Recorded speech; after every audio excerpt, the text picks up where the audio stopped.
started. So we just go, oh, yeah, career mode. Yep. Ooh. Co-op hosting available once a job is started.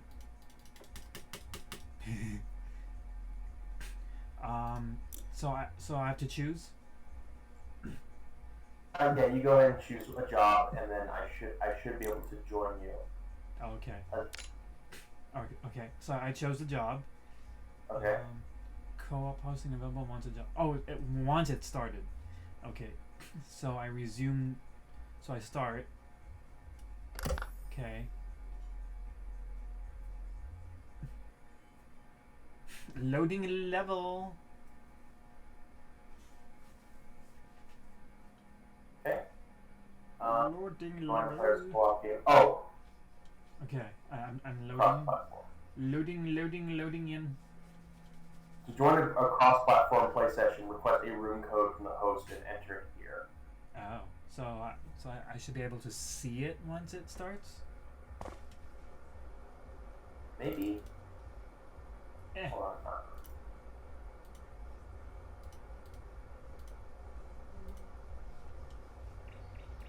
Okay.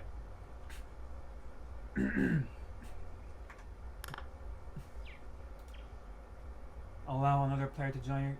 Yes, of course.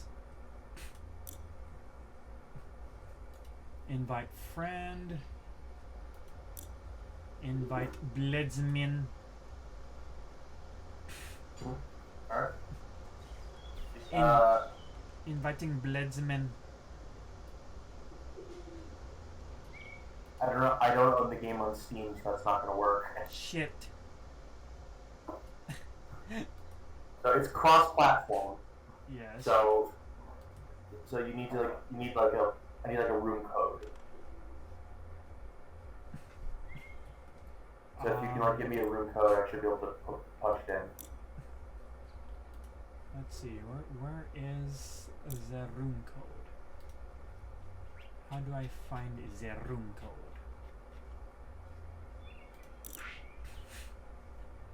Do I go options?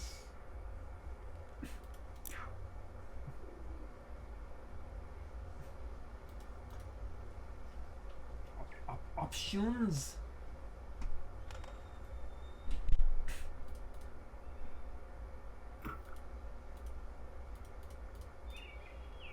Do I... See,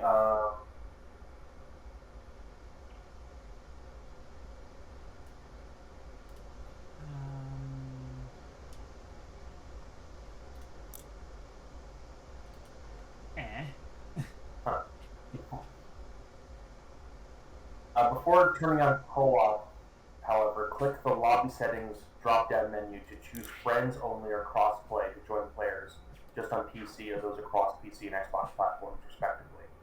You'll have to turn co-op off to change these settings, so doing so beforehand will save you a bit of time. Okay, so if you don't have, let's see, okay, so you need, so I think you have friends only on by default. Oh, so I see, crossplay. Yeah. Now, invite friend. Yeah, that should work. Oh, there we go. Here's the lobby. 1426286. 142 6286. Okay. Okay, it's working. The cat is on my lap. Oh. Yay. Yeah. And she tries to decide to slink into my room and sort of like just sit while I play games. Yay! Animals really love doing that. Like I've had like two dogs and now these cats. And the one thing we all have in common is they just really love hanging out with you when you're playing video games. Nice. Oh my god, this is so satisfying.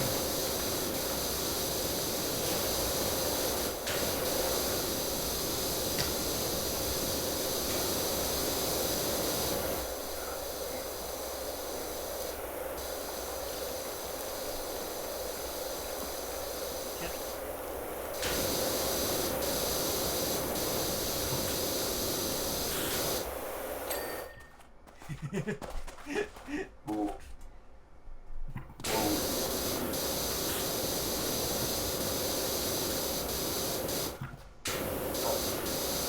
Oh my god, Hunter, this is like the best game ever. I know. This is really fun. Let's see. Oh, I have all my attachments on me. Cool. Yay.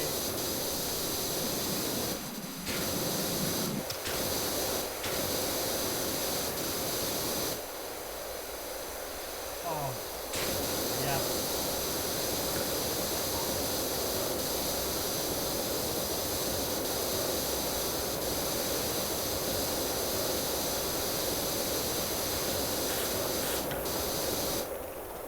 See my long gun.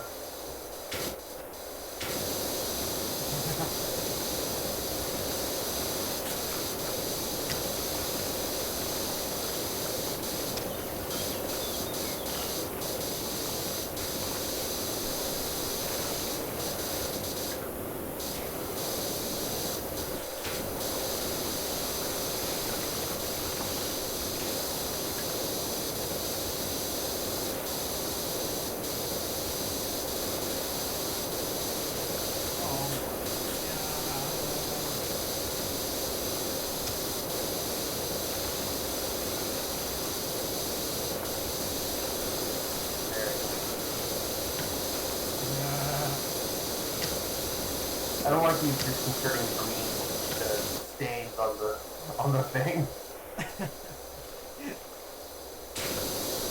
Wash it away. Spray it off.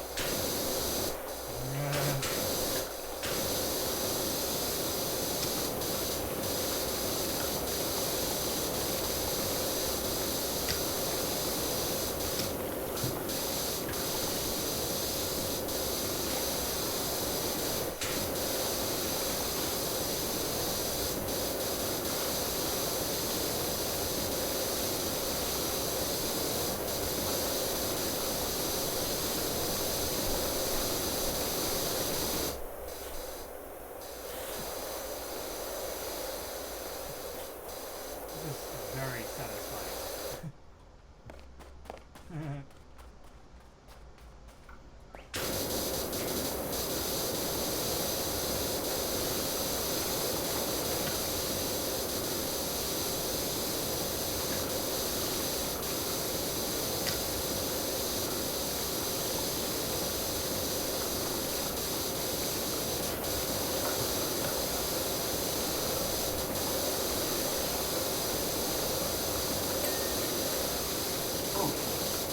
Finally finished the steps. You completed the steps. Yeah, like, and like, yeah, it did the crawling thing to make sure you actually get underneath all the joists or whatever. The nooks and crannies. Every nook and cranny.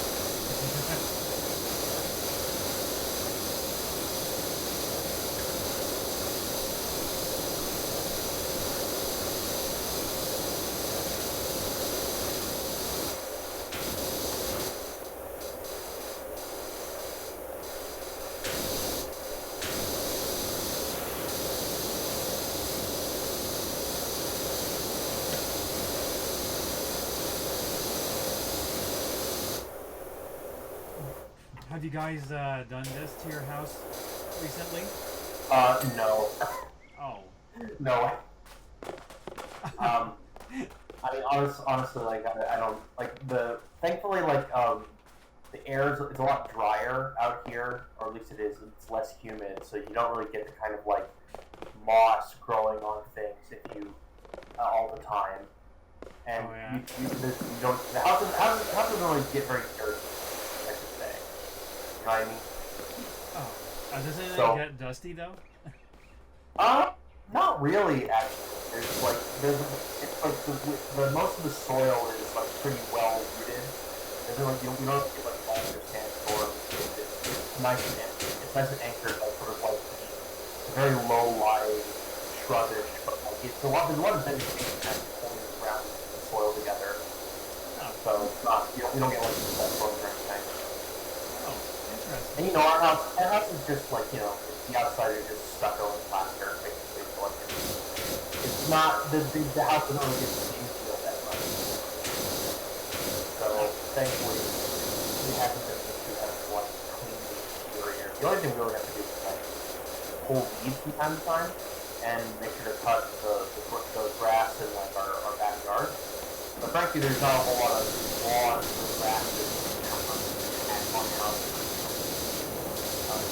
You mostly just have like a stoned path where grass would normally be, because like maintaining a lawn is more water than it's worth, and like generally your homeowners and homeowner associations generally like the default is that you stone your lawn because it's like if you can't maintain your grass, then it just looks bad. But like a stoned front yard just like looks nice and uniform and relatively neat, without any kind of watering or maintenance. Oh, cool. Which my dad says he really wants a lawn, which I don't imagine water does.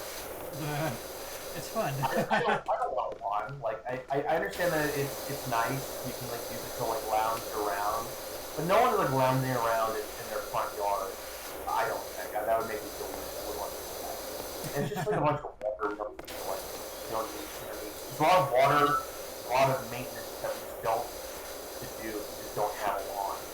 You know what I mean? And out here, you have an excuse. If there's water is scarce, and most HOAs would rather you don't mandate you have a lawn. They seem like they really just want you to stone your front of your house so that just so you can look poor. But you kind of get that. But that's just me. I don't really want that. Our house looks nice and tidy from the outside, and I don't know. The only thing pull weeds on the property sometimes, but not too often. What we did have to do recently is that there's like a tree. It's like a weird like switch tree looking thing that like that's not what it is. I don't know what kind of tree it is, but it has like a bunch of like it's kind of squat with a bunch of like long leafy branches, and it's kind of like starting to grow into like the driveway. And it meant that it made it hard to actually get into the car on like the driver's side. So we got like we have like a small electric chainsaw we use to like saw some of the branches off, so it can like clear space for the cars. Yeah, the electric chainsaw is so much quieter, and it's pretty small. And honestly, unless you're like going to a job site where it's going to be like away from your house, and like you're not gonna have like an electric generator, there's no reason to really have a gas chainsaw. If you're working close to your house, you might as well just plug it into your house. It's very nice. Also, like, again, like way quieter because you don't have like a gas engine just like rumbling and making like motorcycle noises.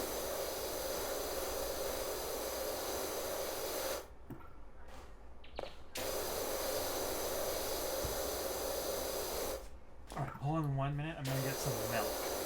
Alright.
found something you can do. We can actually shuffle each other around with the power washers.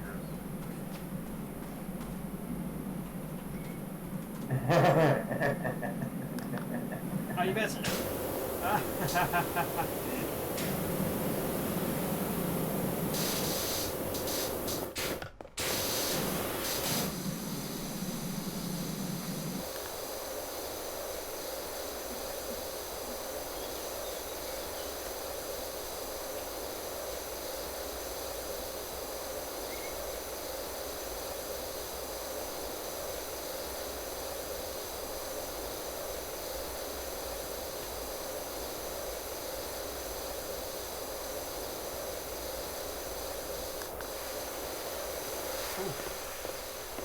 Oh, hell yeah. Why is it so satisfying? I don't know. Oh my god. One day a real power washer is gonna wash the filth away. So how far did you get into this game? I think I got to the skate park and the firehouse. I completed all of the missions up to that point. I don't think I've gotten to this treehouse yet as a job. So I think you've gotten farther than I have, but I've done I've got to the point where the only jobs available at the moment are the skate park and the firehouse. I've done several houses that big playground. I've done the houses and bungalows or whatever. Not bungalows, but a clubhouse or whatever I would come to.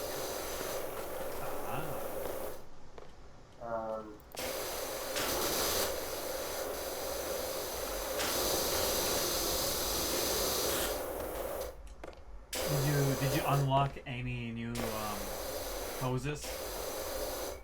Oh yeah, I did. I actually have the gun I'm using is an upgraded version, is an upgraded hose. Oh, okay. I got this thing. It's the high pressure, but it's oscillating. It's effective at longer ranges, and it's effective at longer ranges, but also has better coverage. So you have the power of concentrated stream. You have a lot more area to at long distance. Oh, I have a 40-degree nozzle. Oh yeah.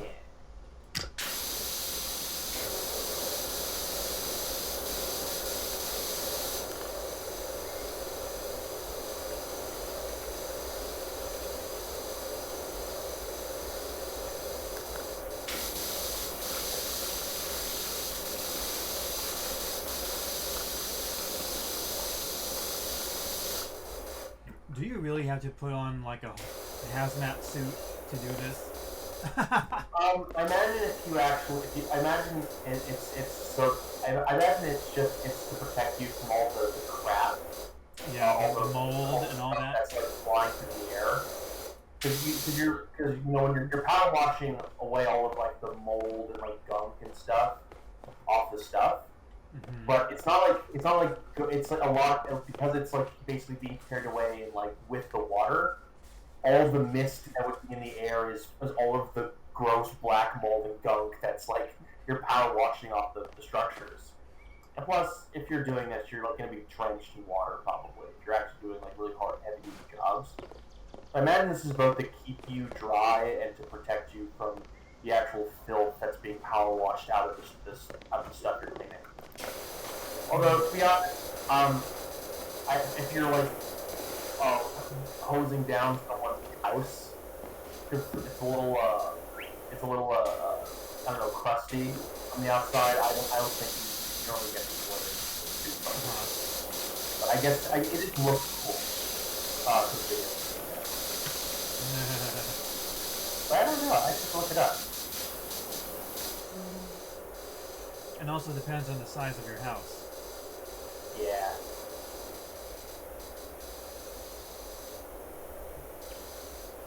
Now, where would they sell these outfits? Huh. Like a cleaning store? Yeah, I wonder. I bet it's like probably like a specialty kind of thing. Or maybe, I don't know. Maybe it's something you have to like have ordered, or like there's specific. I don't know if there's like a conventional like, storefront for this stuff. Because yeah, I don't know. I know that like there are basically like these like sort of bulk like little warehouse like stores that you basically go to buy like bulk food stuff and like utensils for commercial kitchen. So like if you're at a restaurant and you need like condiments or silverware or like a bulk order of meat or something like that, or you want to sell like bottles of soda, basically go to there's like basically these like basically little like grocery stores that are basically only for like bulk for restaurants, so you can walk in and buy stuff. So I don't know, maybe if it's something special like that, where you walk into a place and it's just like a little warehouse store that that you buy stuff out of. So kind of like Bargreens. Maybe Costco. It's not like Costco, because Costco is actually like a place for like you're buying bulk for your house. Yes. What I'm thinking of is like what I'm thinking of is like you're buying bulk for business, but it's somehow much smaller. Bulk for small business.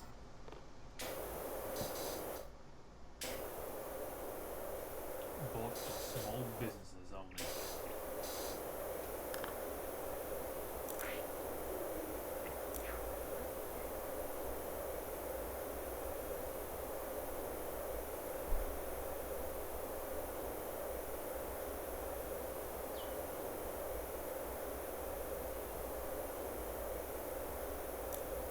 Oh.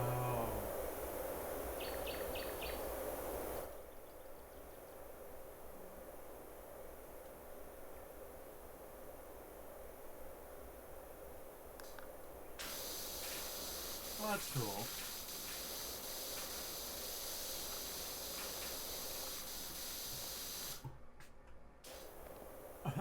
My volume was up so high I could barely hear you. Oh, okay. I was like, I had to stop just to Yeah, I have to stop. I need to turn this down. Yeah, so I put it on halfway, so oh man, that's so good. Okay, thank you. A lot better now. Much better. Now it's good. Man, I wonder if anyone's actually watching. I don't think it. I'm not sure if anyone's watching it now, but I wonder if anyone actually watches the entire unedited like footage when this goes to YouTube. That's the thing. I've seen there's like the 4 views where I look at these like sometimes I would see like 4 or maybe 3 of these videos, and I like check them out on your channel. And I always wonder, okay, who clicked on these? Who clicked on this? One, and the second, did they actually try to watch all of it? Because that is something that I have like been like wondering for a while.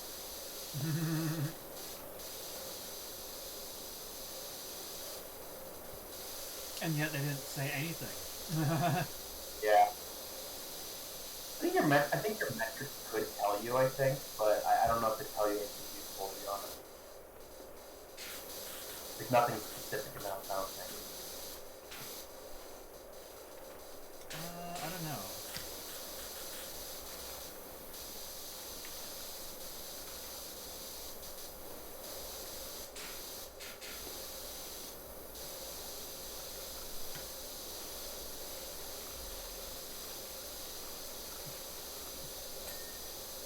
I got the understairs.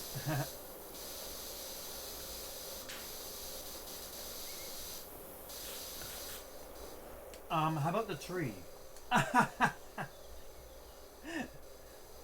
The tree is very dirty. We need to wash the trees. They're disgusting. We should burn them all down. all the kids have been jumping on the tree branches, you know. Gotta wash it down. I mean, what are the kids doing on this fucking this treehouse platform? Like, goddamn, what's going on? Are they just shitting on the treehouse? What are they doing? Ew. It's so moldy.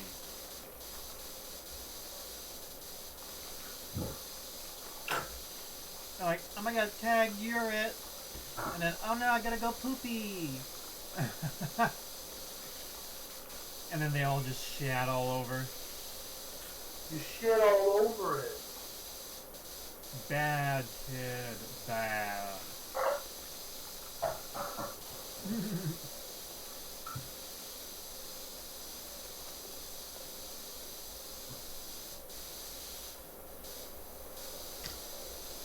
It feels nice to relieve some stress.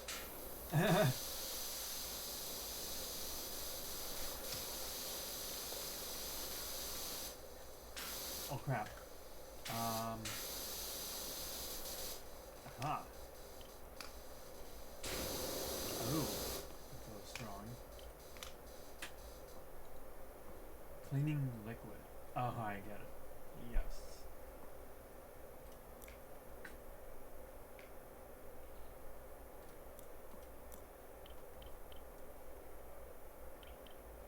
"15-degree nozzle."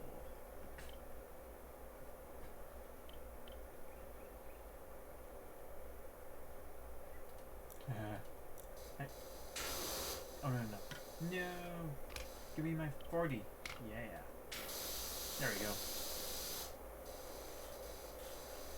Oh yeah, have you used any cleaning detergents? Have I ever used cleaning detergents? Yeah, for in this game. Oh yeah, I have actually. I just want to try them out. I don't think I've actually encountered stains tough enough or enough of a single material to warrant buying them and using them. I kind of bought all of them and used them up, just so I just see how they work and what they do. They work okay. It's the only thing is that you're obviously paying per bottle and they run out kind of quick. But they're great for saving time and when you have a really a very specific structure like this one that's all made out of wood basically. Right. But I didn't bring in. I don't think I brought any detergents with me, to be honest. I have an achievement. You got an achievement? A message just appeared from Hunter Load, and then achievement unlocked. Okay. The heck? That's weird. Okay, I'm doing the underside.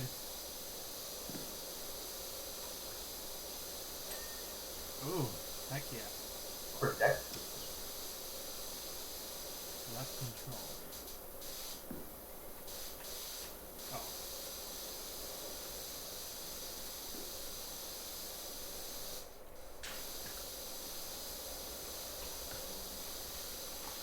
This is so great.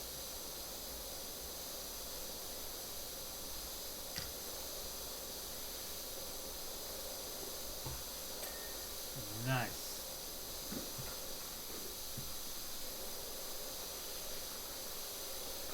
Oh my god, there's so many panels. So many panels. Oh god, this sucks.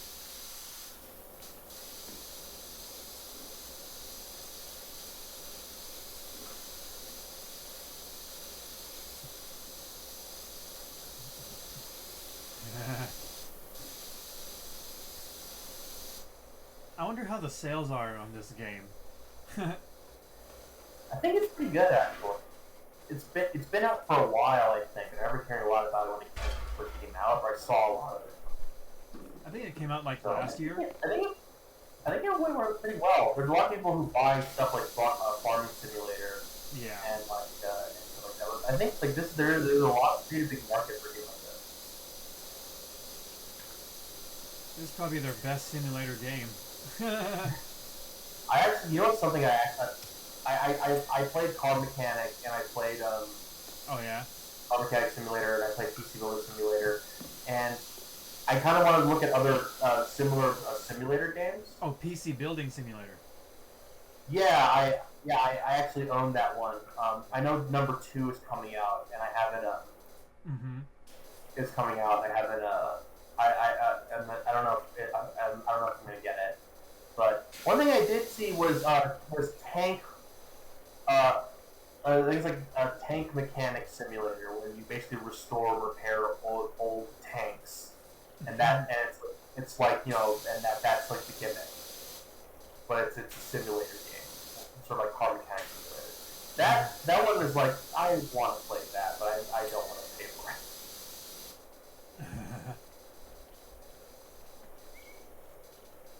But maybe you know what? Maybe that one I'll actually end up torrenting.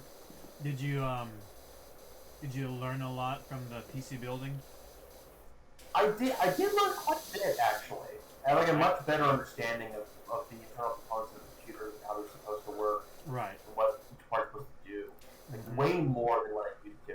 And actually playing Car Mechanic Simulator, I have like a much better understanding of how cars work, which I previously knew nothing. But it is actually interesting, and you do actually learn a little. You actually do learn something from those games. Maybe not all the practical knowledge you actually need for hands-on experience, but you do have like a better understanding of like the anatomy of what a car is and how it's supposed to work. And because sort of like PC Building Simulator, it helps you diagnose problems by linking problems or symptoms to specific parts of the vehicle. And you save more money that way, doing it yourself. Yeah. So one thing I learned about cars is that engine knock, or like knocking in the car, or loud noises and that stuff like that, is related to the exhaust. Because that's basically that's where you sort of get like a weird backfire, misfiring. Is that the exhaust system is not venting properly, or it's old, and it's basically causing basically a concentration of exhaust fumes, and like to basically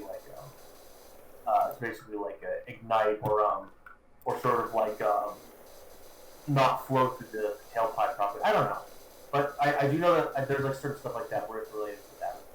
Like So good.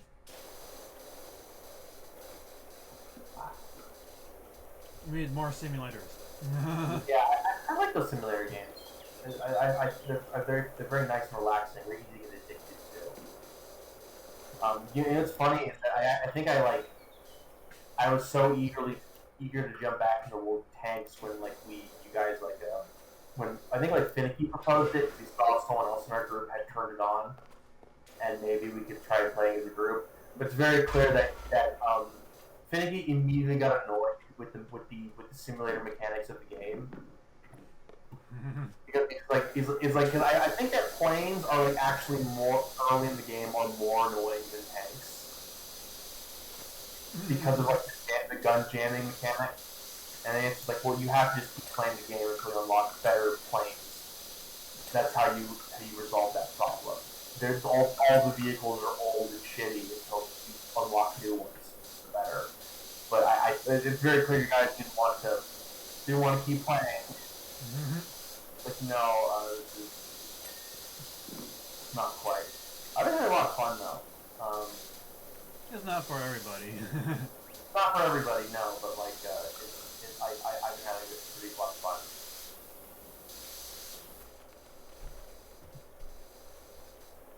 I like certain aspects of it. Because remember that game I showed you? Yeah. I grew up playing Tank Wars. Yeah. It was a Flash indie game. Yeah. It's identical. Modernized. Yeah. I wish At least you can play. I wish it were like, team deathmatch, right? Where you can just respawn after you die. Up to a certain limit. Yeah.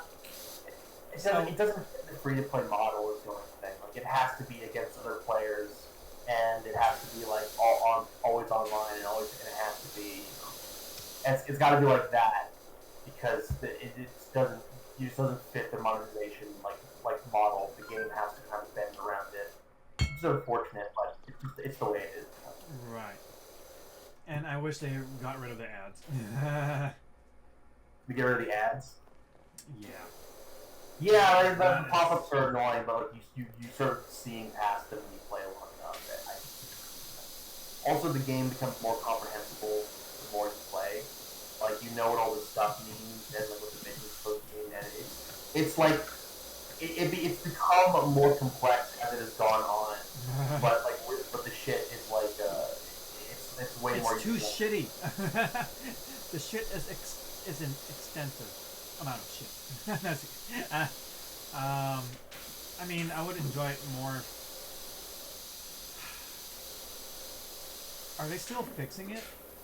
Is it still like under development, or is it as is? No, it's a very successful, very profitable, long running game. That's constantly receiving content updates because it's a free to play live game. So, but it's not unfinished. That the game is supposed to look like that. There's just a lot of detail in everything. Like you get like the mass of it. Basically communicates to you like the mass of the shell, how much explosive filler is in it, its muzzle velocity leaving the cannon, the sensitivity of the fuse to detonate the explosives, like how many millimeters of armor does it have to go against before it goes off and explodes, basically. Like there's a lot of detail and a lot of metrics that are constantly rendered in shorthand and just squeezed into as few menus as possible. So it all looks kind of messy. But also there's a bunch of sort of like free stuff or that's trying to engage you to buy bonus stuff, basically like cosmetics or like premium things. But the game is supposed to look like that. It's just that's what it looks like. It's not undone or it's not unfinished. It's just there's just too much stuff they're trying to like communicate to you, and have it as unburied as possible. You should have access to all the information about your tanks and stuff like that, and like the vehicles and stuff like that, shops or whatever, with like the least amount of button presses. You should hover over everything and look at it. But yeah, it's really overwhelming when you first look at it. Like honestly, if you want something that's like a simpler and more streamlined experience, you should play World of Tanks, which is sort of basically the same game where like you get tanks, you sort of buy, you like play until you can buy and like research better tanks, and then you go to higher tiers as you sort of unlock and play against more advanced tanks and subsequently like more experienced players as they've unlocked better tanks along with it. I think there's a lot less to that because while War Thunder, it like has everything bundled into one game. It's like naval, air, and land combat, and with complex mission objectives, or like and stuff like that, all bundled into one. And there's so much more stuff they're selling you. There's so many more metrics they're selling you. All the tanks is a lot more on speed. And it's only one. You said the World of Tanks is more arcadey. Yeah, it's like a more arcade experience. Yeah. Oh. I think there's like some single player stuff to it, but I think it's very limited. But it is basically the same thing where it's generally the main that you're going to be online playing against shooting other players. But the actual navigating the menus and the complexity of the game is much less complex. But it is also still a free-to-play game where they're still also trying to engage you with like the premium currency tanks and vehicles and stuff. So I prefer War Thunder. I think it's just a better game. There's just more to it.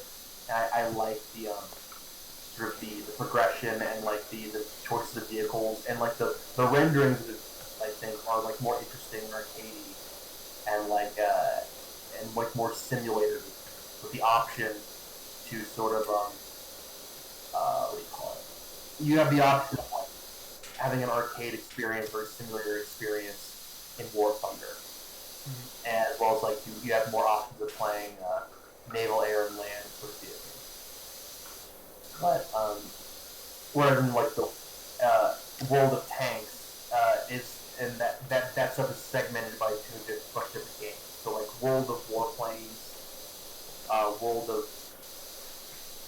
World of Warships, and like World of Tanks are three separate games more or less that are made by the same developer, but they're just like focused on like three different types of vehicles.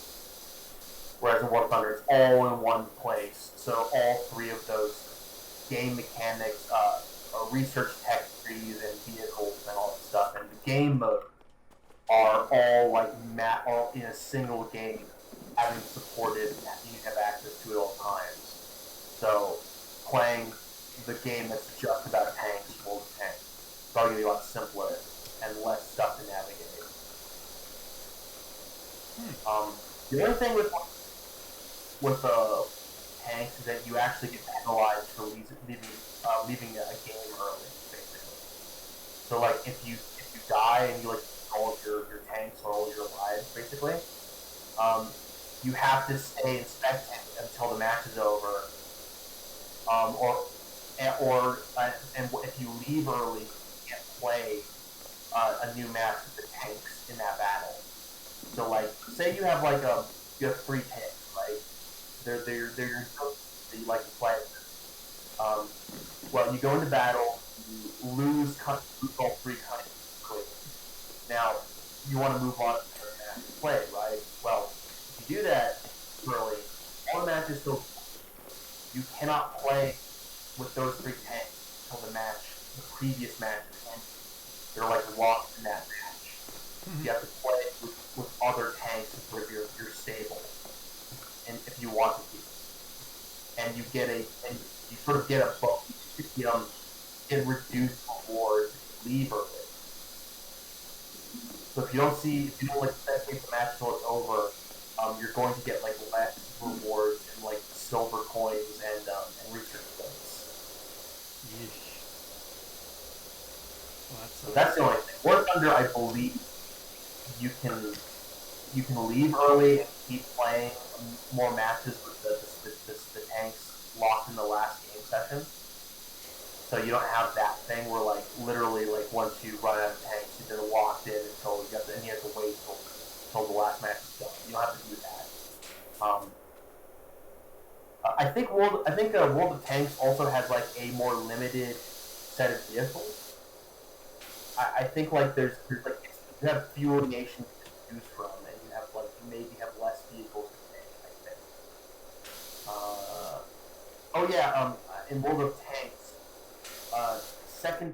secondary weapons like machine guns and like secondary like turrets don't work or rotate. So in War Thunder, your machine guns actually can be fired and damage your opponent. So like a machine gun isn't going to do a whole lot against an armored tank, right? You can fire them at crap, which will damage them. And for vehicles that have like open hulls, with like where there's the vehicle's open and the crew sort of exposed to the open air, you can machine gun the crew inside the tank and disable it. Or you can machine gun like light vehicles that don't have armor, and that will work too. And just like stuff like that, that's not in World of Tanks. You can't just fire the machine guns. There aren't any specific weapons you can use, and like and like there are basically no principal crew members who can be damaged from the outside of the vehicle, besides just shooting it with a tank shell. So there's like a lot less to the there's a lot less to the fighting than normal. But I prefer War Thunder. As you can't tell, I played World of Tanks for a while, several years ago. But like once I was able to play War Thunder, I honestly really preferred that over over World of Tanks. I think. You got the upper hand.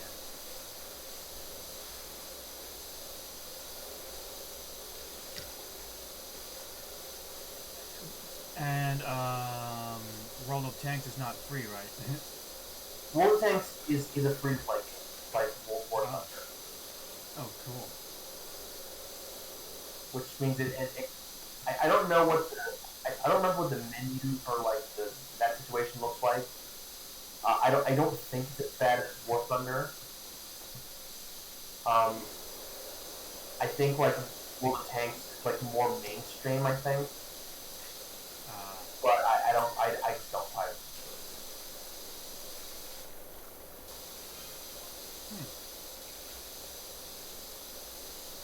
Missing link fact: they deposit their scat in bundles, much like a wild hog, with which they apparently shit. Well, you're getting text messages from the person who sent from the job, and they're like Bigfoot hunters. Yeah. Oh, okay. Pretty fun. FYI. FWE. FYE. FYE. The underbelly is clean. Nice. Alright. Now the stairs. So I'm going to change my nozzle to maybe like a 15. Oh, yeah, probably.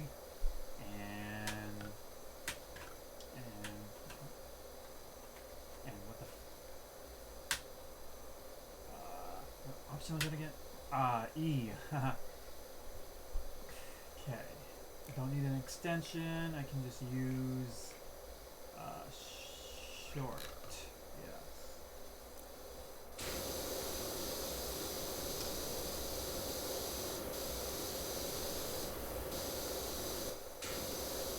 Oh yeah. This is one of a kind.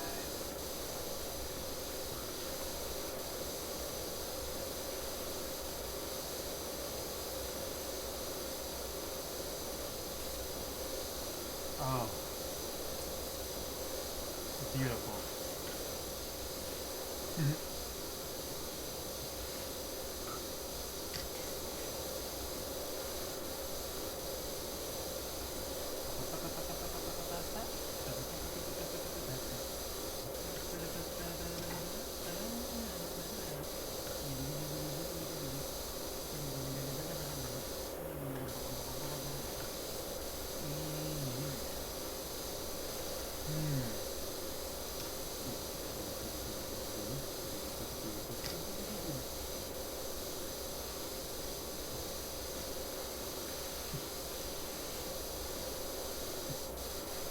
Could probably play some music.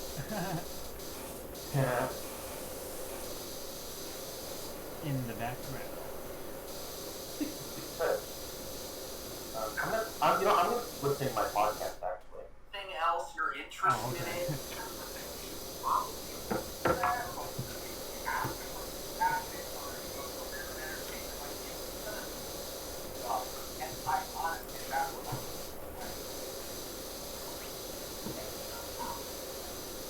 Bada bing, bada bing.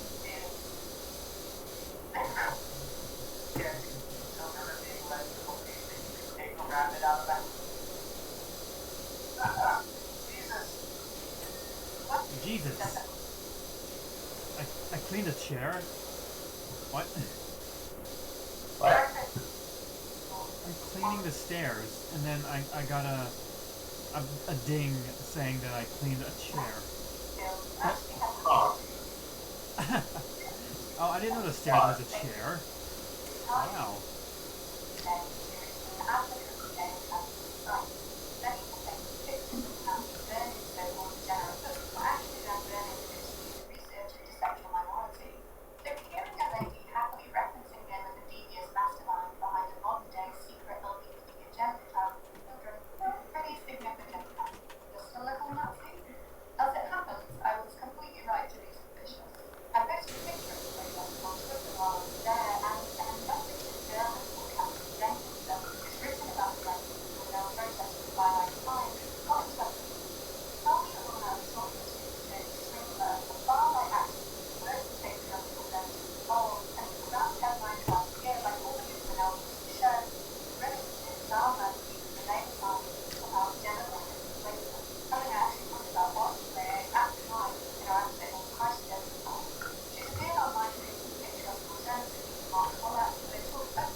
Dining table cleaned?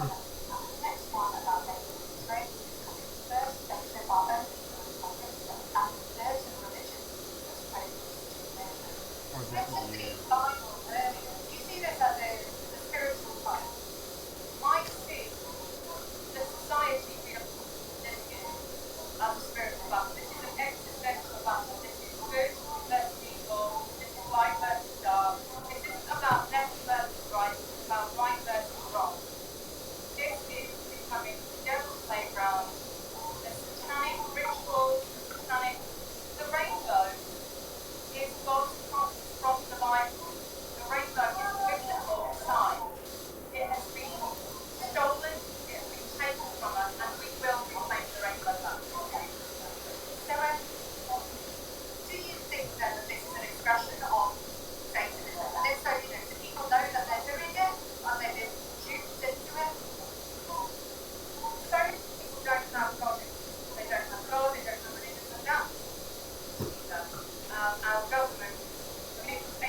Like a candle in the wind.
Oh, a lantern is clean. Nice. Are you Yeah. humming, by the way? Is that you? What was that? Are you coming? Am I coming? What? No, are you humming? No, Oh. I'm asking if you're coming. What the fuck? Are you humming? Yeah. Okay, cool. I just want to make sure. So it's okay, just a cum check. Are you coming right now? Okay. Are you currently in the process of ejaculating? Are you masturbating right now? Are you playing the game with one hand? Yes. I'm Okay. holding one hand on the third leg and the other hand on the power washer. Yeah, okay. uh,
oh, so beautiful.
Hey Hunter,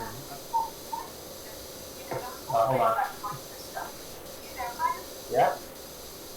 like I'm sitting in place, but I'm like aiming it. Oh, you are using the, you click the C button so you could free aim, right? Oh, is that why? Yeah, it's free aim. Oh. Press C to toggle it, so by Free default, aim, yes. you move and like sort of point your. It's like centered at the middle of your screen. You can point the nozzle. It's You like an press art. C, free aim, because you can aim anywhere without having to or change your camera angle like this. It's like ah.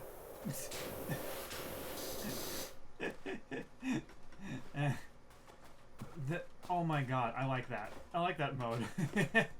It's really good. It makes it so much easier. So it's nicer. It reminds me of like an arcade shooter. Yeah. Remember Resident Evil? That shit. I forgot. Arcadey. Where you just point and click.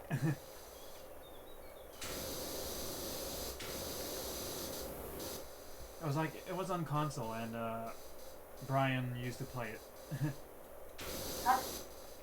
Oh, I love that. Free aim.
Oh, COVID.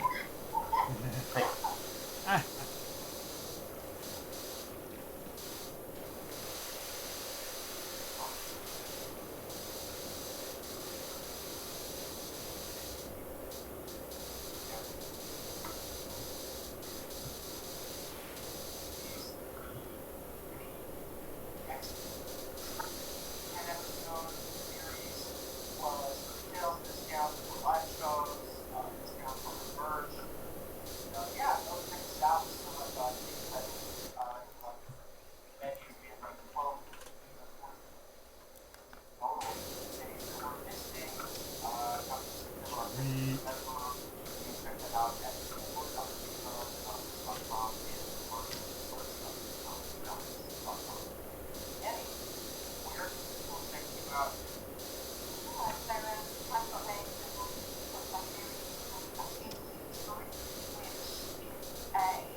so you've got a new book coming out. You've got this book, Our Veterans, Winners, Losers, Friends, and Enemies, a new terrain of veterans affairs. Now, and I'm wondering what you're working on because I keep up with your blog. I actually cleaned the upper deck top side. Yeah. There wasn't a whole lot going on there, and it turns out you can write this book. So, kind of tell me what took you down the pathway of wanting to do something beyond the feature articles that you've been doing? Yeah, well, I think, having covered veterans issues in the military for about 5 years now, I started to pick up on trends, as I sort of reported more stories out. And it really felt like, the state of veteran life in America was on very shaky ground, and there was sort of a lot of overwhelming broad developments that it felt worthy to sort of connect the dots and make a sort of more concentrated argument by pointing to, the reporting by myself and others over the last few years.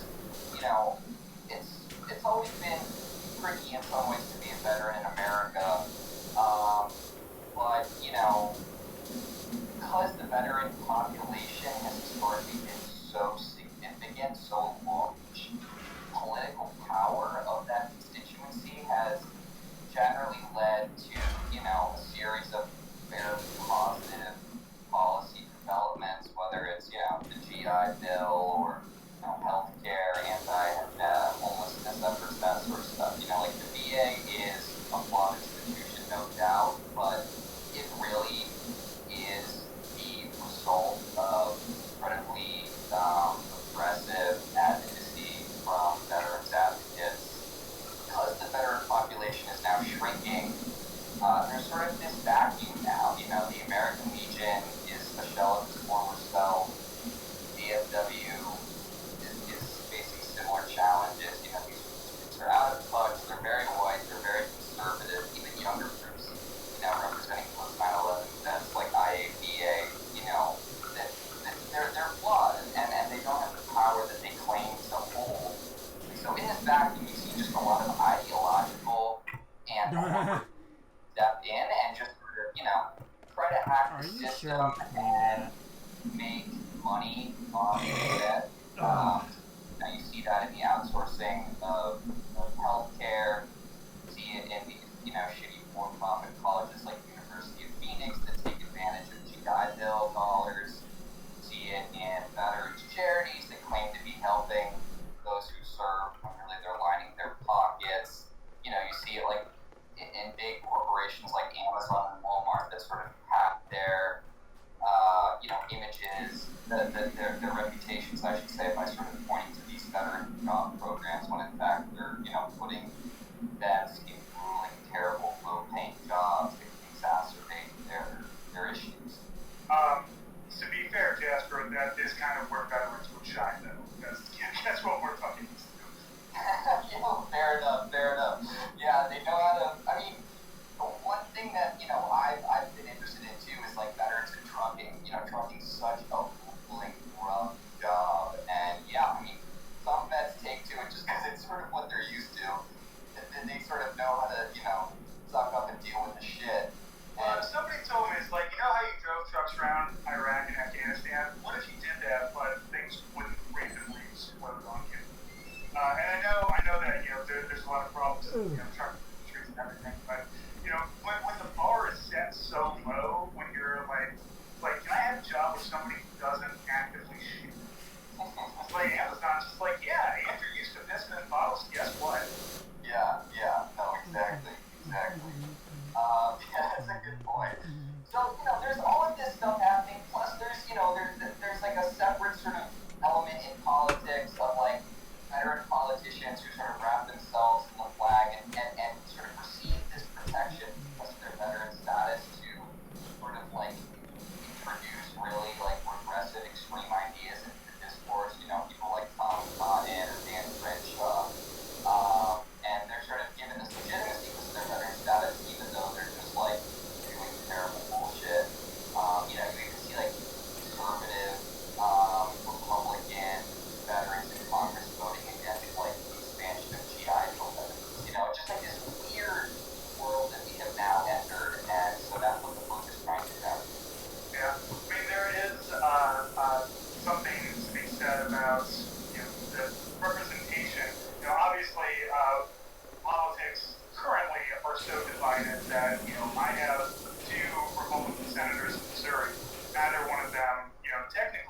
represent me, but Josh Howley, there's nothing Josh Howley really does or says that I'm just like, yes, that's the thing that I'm excited about you doing.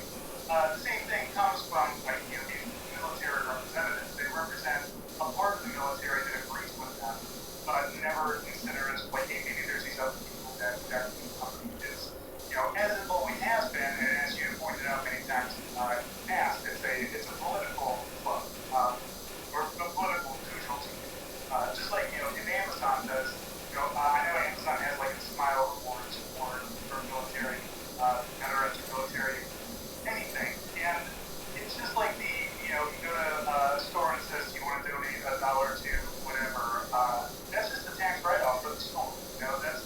Doesn't help veterans, sure, but it's probably helping the company itself way more than it's helping veterans. There's not like there's no pitch to it. There's no we as a company are going to make sacrifices because these people matter to us.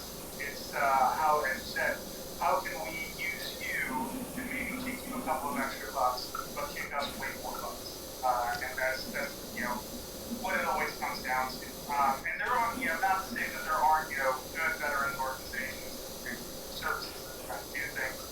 Jason Kander has been really great at, doing these small homes for, homeless veterans, making these small communities out of tiny houses and everything. So there are good things that are kind of happening out there, but when we look at it from, the national stage, what do we see?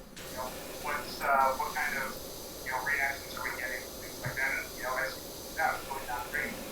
Now, you mentioned that the state of Veterans Affairs is on shaky ground. How does that compare to like the state of Veterans Affairs and, okay, let's go back to the Continental Army, or the bonus army, and things like that. Like, have there been better and worse times to be a veteran when it comes to the government's help, lending a helping hand? Yeah, I mean, if you sort of look at the long arc of history, it becomes immediately clear that politicians have always sort of nodded and gestured to veterans and sort of stated they're a friend of this community, while in reality often acting underhanded sort of screw them or, or at least not actively support their needs. Obviously the bonus marchers were owed these pensions, they were not getting them, and they had to, do pretty radical tactics, set up this encampment and be violently suppressed in a way that elicited news coverage in order to get the money that was owed to them. There's obviously, there were a lot of issues with returning Vietnam veterans. They came back to a VA system that was totally underfunded. There was not the infrastructure to deal with PTSD, and they had to themselves camp out in Washington and aggressively lobby Washington for more VA staff, for better facilities, for, money to be designated for their mental health concerns. So it's always been a fight, don't get me wrong, but there has been a population and there has been the organizing apparatus to launch those fights. In the late 70s, there was a push to basically get rid of the House and Senate Veterans Affairs committees, which freaked out the American Legion and the VFW because they thought that, there would be less of an emphasis on helpful veterans policy making. So, they activated their members, and the Capitol Hill switchboards became totally jammed by members of the VFW and the Legion, pissed off, yelling at their Congress people, telling them not to make these moves, and, overnight that initiative was totally scrapped. It's actually been really heartening. I mean, it's sort of terrible circumstances to begin with, but I think saw some of that energy in the PACT Act recently when, post 9/11 vets were sleeping on the steps of the Capitol after Republicans, shot down the PACT Act, which, as probably most of your listeners know, is meant to provide health care benefits to post 9/11 vets stricken by burn pits. Right, and which was already approved by the Senate. They just had to vote on it again because they had to omit one thing here that had nothing to do with any funding or anything. And then suddenly, like 25 senators were against it. It was a very strange move for the GOP, but once again, the veterans don't actually stand or anything, except each other.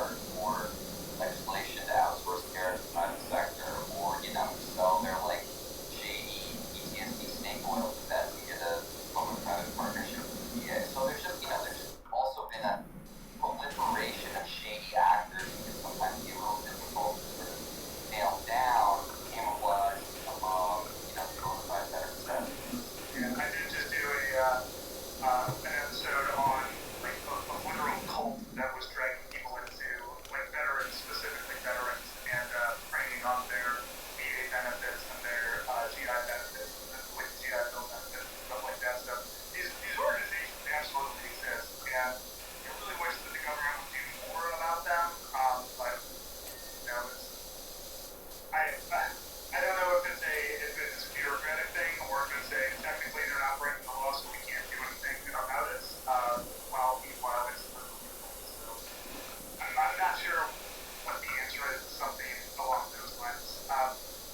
And I am curious. We're talking about veterans healthcare, talking about NACDEC. You know, there are some veterans who can't get to a VA hospital. So you know, the idea of like public and private healthcare for veterans, you know, being, you know, kind of swapped back and forth. I believe that we have something like that. Like you can't get to, like if you're an American Samoa, you don't have, like your closest VA hospital is in, I believe, Hawaii. So you can't exactly drive there. When it does come to veterans health, what are we seeing? I mean, we've got the PACT Act, that's great, but you know, what is it for, you know, me, I have in St. Louis, I have 2 VA hospitals I can go to, but somebody who's in the middle of nowhere, Arkansas, might not have something like that. What kind of, you know, what do they have to help them out? Yeah, sure. Well, you know, I mean, for a long time, if a vet, you know, struggled to get into a VA because it was too far away, or the wait time was too long, or that, you know, if the local VA didn't offer specialized care, the VA would send them out to the private sector, and that worked fine. Basically, what's happened in recent years is Republicans have pushed a series of proposals to make it much easier to go into the private sector. You know, this has sort of been sold as, you know, giving veterans choice to, you know, go where they want, and also to, you know, lessen wait times. But, you know, in truth, private sector has terribly long wait times, and it doesn't actually track those metrics well at all, whereas VA is like much stricter about it. And so, you know, what's basically ended up happening is a bunch of vets are just kicked to the private sector if, you know, some scheduling data tells them that that's where they should go. Then often, you know, they're waiting months for care that they could have gotten in the VA sooner, and it's shitty care, and you know, then the medical records that are created in the private sector are sent back to the VA, which creates like dangerous black holes in terms of like prescription information and treatment information. I mean, it just, part of the reason why the VA is consistently rated as superior private sector on quality is that there is just incredible integration of health records. And, you know, the heart doc, talk to the mental health doc, talk to the pharmacist, talk to the, you know, nutritionist, and there's just like, there's good coordination of care, and there's also a sort of more holistic approach than what happens in the private sector. And so what's happening is care is just becoming a lot more fractured, and rather than invest the money in more CPOCs, like outpatient clinics, or, you know, places in rural settings, that's just sort of being pushed into the private sector, oftentimes when it's not the right decision, medically. The idea, the concept of of choice as well, like healthcare provider choice, like I know that that's a big sticky point for every conservative. Like, oh, we want everybody to have a choice. We don't want you to force to do this. But I am almost 40. I did not really have a regular doctor until about 3 or 4 years ago, and really I just picked them randomly off. Like, this person is close and in my network, so fine. This is the person that I can, the doctor I can tell all my nonsense to. So, you know, like the idea of like, oh no, we'll just, you know, give you vouchers so you can go to your doctor, and saying that to like, you know, a 26-year-old medically released, you know, former sergeant who's got, you know, CTE or has tinnitus or something like that. The idea is like, no, you can go to your doctor that you have. That guy doesn't have a doctor. Like, most likely, they do. It should be a VA guy who understands these things. Like, oh yeah, you were in Iraq. I understand all the things that would happen to you because most of the guys who come in here were in Iraq and they got hit by IEDs, or they were near burn pits, or they were, you know, any of the other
worth stating. When I came back from Iraq, I was a hot mess, and I walked into one of the VA hospitals and was like, I'm a veteran of Iraq and Afghanistan. Here's my ID. Here's my DD-214. I'm having a breakdown right now. But they immediately got me somebody. They're like, are you in danger of harming yourself? Like, no, I'm not suicidal. I am just, falling apart. And they got me to somebody. They got me an appointment. Like, immediately got me to talk to somebody, and then follow on with things. And that's not something that you're going to get out of the private sector. And this was 2010, and more than a decade ago. So obviously things could have changed, and obviously there are still problems with the VA. You hear about those issues all the time, but you don't really hear the good stories. You hear about the guy who committed suicide in the parking lot of the VA, but you don't hear about people who went in and got what they needed, go on to live better or more productive lives. Which is not to say don't focus on the guy who's killing himself in the parking lot, but it is to say that it's not all flawed. It's not all terrible. Now, there is something, it seems that some veterans organizations are worried about, like Medicare for All or universal health care kind of taking away from the VA or taking away from care that veterans get. Is that actually like a thing that might happen? Was that really a concern that anybody should have? No, not at all. The architects of Medicare for All have written the legislative text, have totally incorporated the VA system into the design of Medicare for All, and ensured that VA would actually, the VA would essentially be strengthened through a Medicare for All system. Obviously, the difference between Medicare for All and VA is that Medicare for All would just be like essentially payer system. So, hospitals would be run by the government, but the sort of like payment middleman would be. So you could, all the hospitals still exist. And it's thought that sort of by creating that system, it would be easier for vets to go into the private sector when they needed to, and now it would like facilitate easier payments and medical record sharing, because there were, just sort of one centralized system where all the medical records were being. So that's the other thing now, is that vets were going into the private sector, and then the VA is supposed to pay for those visits, but because of issues around billing and yada yada yada, they're like ending up these massive bills that the VA that's supposed to pay in a timely fashion. The credit score thing, yada yada yada. Like, there's all of these issues, and Medicare for All would hopefully clear that up. There's definitely like a separate concern, I think, from some veterans groups. Like, they don't, I think some vets are very territorial, and like the safety net that they have is one that they're not really willing to share with other people. They want free college, they don't want civilians to have it, and certainly I think there needs to be some like special acknowledgement and support, government support for the military. Obviously it's a big incentive for recruiting, healthcare, TI and all of that stuff, but I think there needs to be like a lot of support for that community, but I don't think that necessarily should mean that civilians don't have access to those same sources. Right. I know that there is always the argument of like, well, I joined the Army and I did my service, so I deserve this, and you didn't do those things, and you don't. And you kind of have to explain to soldiers sometimes, people in the military. It's like, I know that like a lot of times we're surrounded by people who probably don't think that there are the smartest people in the world, but you have to be very privileged to be able to join the military. You have to have certain intelligence. You have to have a certain physicality. You can't be somebody with asthma and join the military. You can't, there are so many things that can just immediately disqualify you from the military, and it's not fair to say that, hey, you have asthma, therefore you have to shell out $80,000 for college instead of, doing 4 years at Fort Rucker, stating that they're doing whatever. And I always hate that argument from soldiers, because like the whole thing, right? Is to put your hand up, you say the oath, you're like, I'm going to protect the Constitution, and I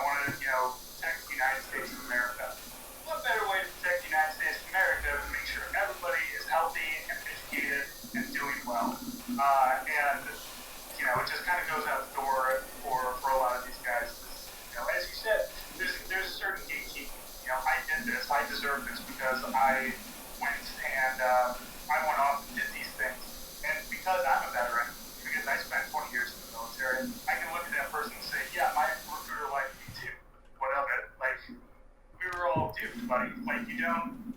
I'm sorry that like you're not happy with something like this, but just because you and I were dumb enough to join the army and go get shot at in Afghanistan doesn't mean that Joe Schmo down the street doesn't deserve help. Yeah, absolutely. I mean, I think at the very least, and there's opposition to these sorts of policies as well. Like, if you have bad paper, you should still have access to the VA.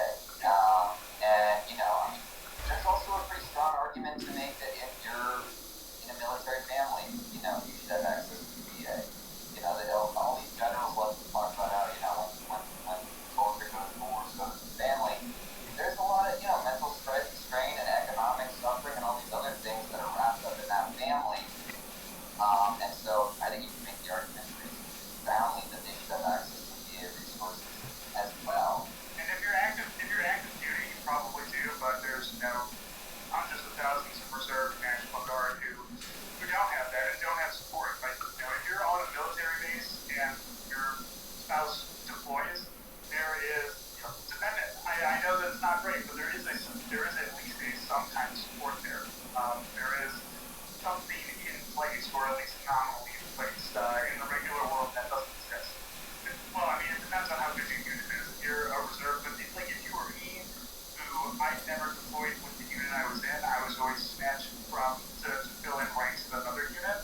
And I'm not going to say that they didn't care about me. They did, but like when I'm in St. Louis, my family's in St. Louis, and you drag me out to Ohio to do training with this unit out there, and I'm deploying out of Ohio.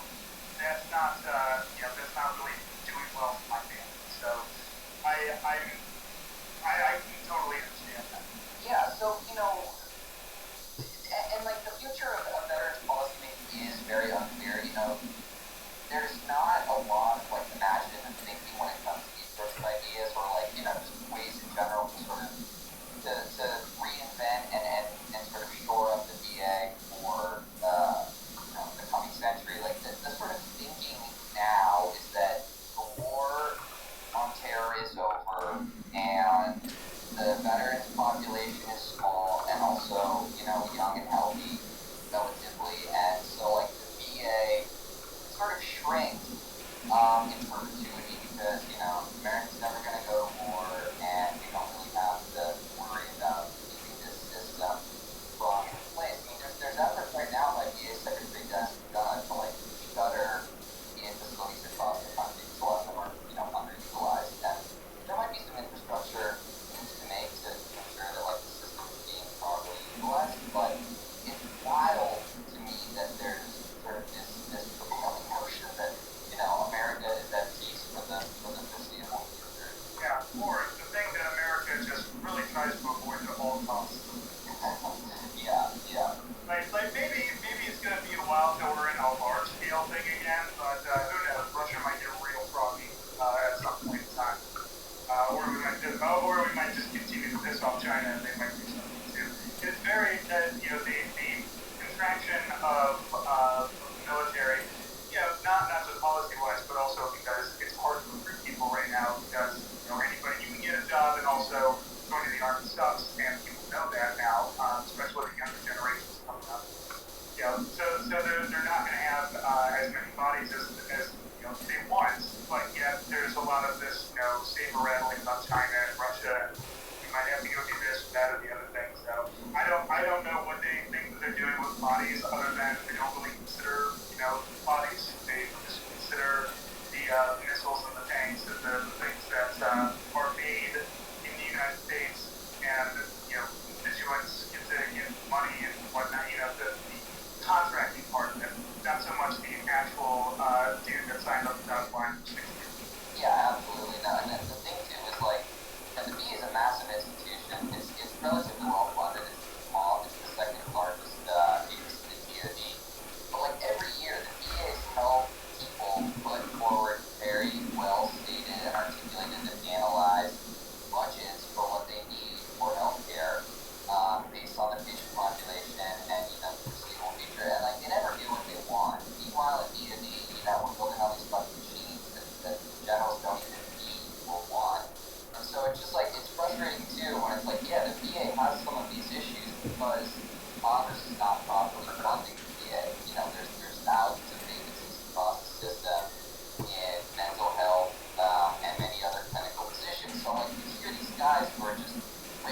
the VA in Congress and, oh, the VA is terrible with them, PTSD, the VA has blood on its hands, blah, blah, blah. And, yeah, sure, there's some issues with the VA, but, you should then fund the VA, motherfucker. Congress needs to put that money on the line and make it happen, because people that will die if they're not able to see clinical mental health care staff. If you have the numbers, you have the vacancies, hire those people. We took all the money out of the system, and now the system doesn't work. So obviously, because the system is broken, we need to get rid of it. Right, exactly. Systematically destroying these things. Which seems to be just a thing that conservatives are really into, regardless. But I mean, are Democrats any better? Both sides of the political spectrum, when it comes to the veteran services, is do we get anything better out of the nominally on the left? No, not really. I mean, I think that the left is very scared of the military and very sort of isolated from veteran life. I think they don't know how to interact with the military. They don't know how to. It just sort of scares them for whatever reason. Partially because I think the right has done a very good job at sort of seizing this patriotic mantle and sort of shaming the left for whatever. So the left doesn't really put much attention on it besides sort of the nominal flag waving on Veterans Day. I mean, if you look at the House and Senate Veterans Affairs Committee, there's not many stars of the party who are focusing on veterans policy making, which is a shame because there's a lot of good that can be done. Yeah, it's not to say they're weak legislators standing. We've seen with the PACT Act that what's the farmer's name? Senate Veterans Affairs pretty solid. Fought well on this fight. And Bernie was on Senate Veterans Affairs for a little while. So, there's elements in the party, I guess, that's focused. I mean, Jason Kander really has, I think he's got a lot of potential. It seems like he might be, trying to re-enter the political system. Well, we'll see. Jason's got his own things going on. He's I had him on the show way back when his first book came out after he left politics. And you know what? He seems happy. So I know a lot of people have been like, you should get into politics. But I'm not going to get into politics. So I'm not going to tell anybody else no, you should be in politics. It sounds insane, and I don't want to do it. And you have to literally be a crazy person to be in politics. Every person that's in politics has a weird tip somewhere. Sometimes they're just really good at hiding it, or sometimes it's just not all that. It's weird, but it's not all that it's not like Matt Gaetz who wants to hire underage prostitutes. Jason Kander just has a weird diet. That's it. I think that's his weird thing.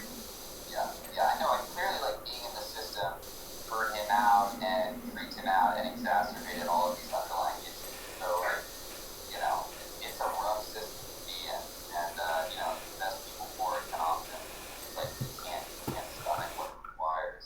So I want to go back to the book itself. So what is the goal of your book here? I think that what we're trying to do with the book, I'm one of 3 co-authors. We're all civilians, but have dealt in one way or another years with the issues in veteran life. And I think that what I hope is that a book written by reasonably well-educated civilians on veterans life in America can maybe help close the touted civilian military divide. I think that most people don't really give a shit about veterans life in America because it requires some uncomfortable thinking, and it requires proficiency, and it requires it just requires things that most Americans don't want to engage in. So we're trying to sort of connect some of the issues in veterans life with other sort of broader labor and political issues that sort of resonate with civilians, and just try to provide a pretty digestible look at veteran life in America that raises some warning signs and offers some tangible next steps and policy on how to sort of And that's a fantastic direction to go with this. because absolutely that civilians and the military, there has always been a divide, but the last 20 years of war, there's not been a draft or anything, so I really feel like that your average American is not affected by war anymore. Like maybe not in a way that really hits home, like in ways that are like, oh, we have to we stand and do the Star Spangled Banner in the baseball game. It's not something we used to do. Like 20 years ago, we didn't do that. Or commercials or American flags everywhere. These things just kind of become a part of the American culture, but there's no real thinking about we see the veteran on made up really nice with the clean uniform on the recruiting poster, but you're not taking a look at the dudes that are at the forward operating base being shelled on a regular basis. And as you said, that's an uncomfortable truth, but also most Americans don't know anybody that's happening to. Nobody's getting drafted.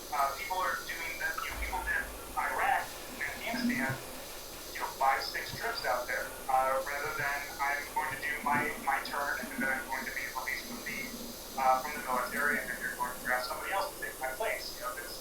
They've really just kind of burned out this generation of soldiers by multiple deployments into the same war. And every time you go, it's different.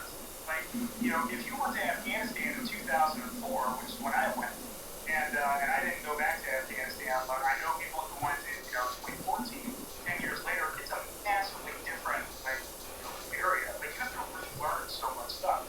Even the people that you met aren't there anymore.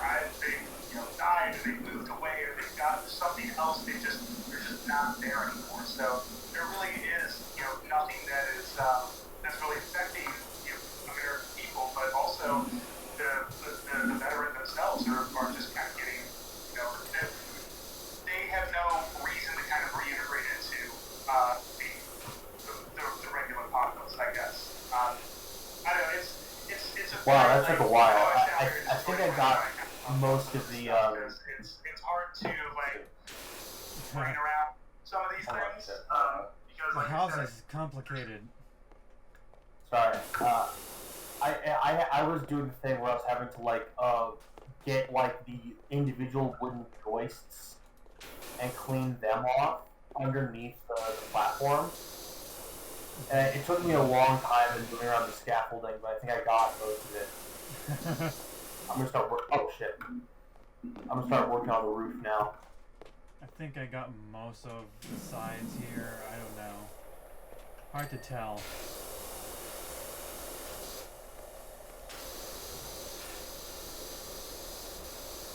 Yeah, it's just it's a strange conversation to have with anybody else who's my age and had nothing to do with the military and has no idea what's talking about. When I came back from Iraq in 2010, we then had war for about 9 years at that point, and even my friends have no idea, what is that like? What did you do? What's happening over there? Are we winning this war? And my answer would be what if I know? Probably not. We certainly didn't win the war. We ran with our tails stuck between our legs and Taliban run shit, so I would not call that a win. Yeah, no, I think also what we're trying to do is spur a dialogue. We certainly give a lot of voice to frustrations that vets have, with the state of the VA, with the state of veteran politics, with the state of economic life in America. I think we also try to interrogate, separate out, different types of veterans.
one is very rusty. Oh yeah, you have to use the red nozzle on that. Yeah. Yeah, use the red nozzle and then like just focus on it for The it one to that, get yeah. off. Oh, do you like go over it several times? Like you like to use like the weaker spray and then sort of like switch to like a stronger one. To just like you start with like the weakest or like lightest mess with like the broadest hose, and then you Yeah. slowly start increasing the nozzles to get the tougher and tougher stains. Ooh. Oof. I tried doing that for a little bit. I was too impatient.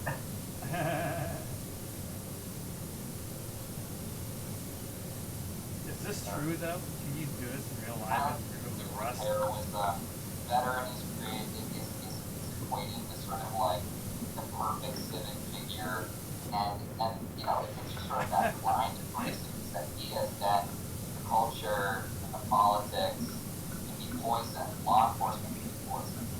Law enforcement poison for a while. You know, I actually I go to a farmer's market every once or twice a month, and they have, and I've sold stuff at farmer's markets before, you know, just things I have in my store, but also my wife and I do little crafty things, and sometimes it's nice to set up a thing, but like, I've never, like, my wife's just like, you should put veteran-owned business. Absolutely not. I would never put that on my signs.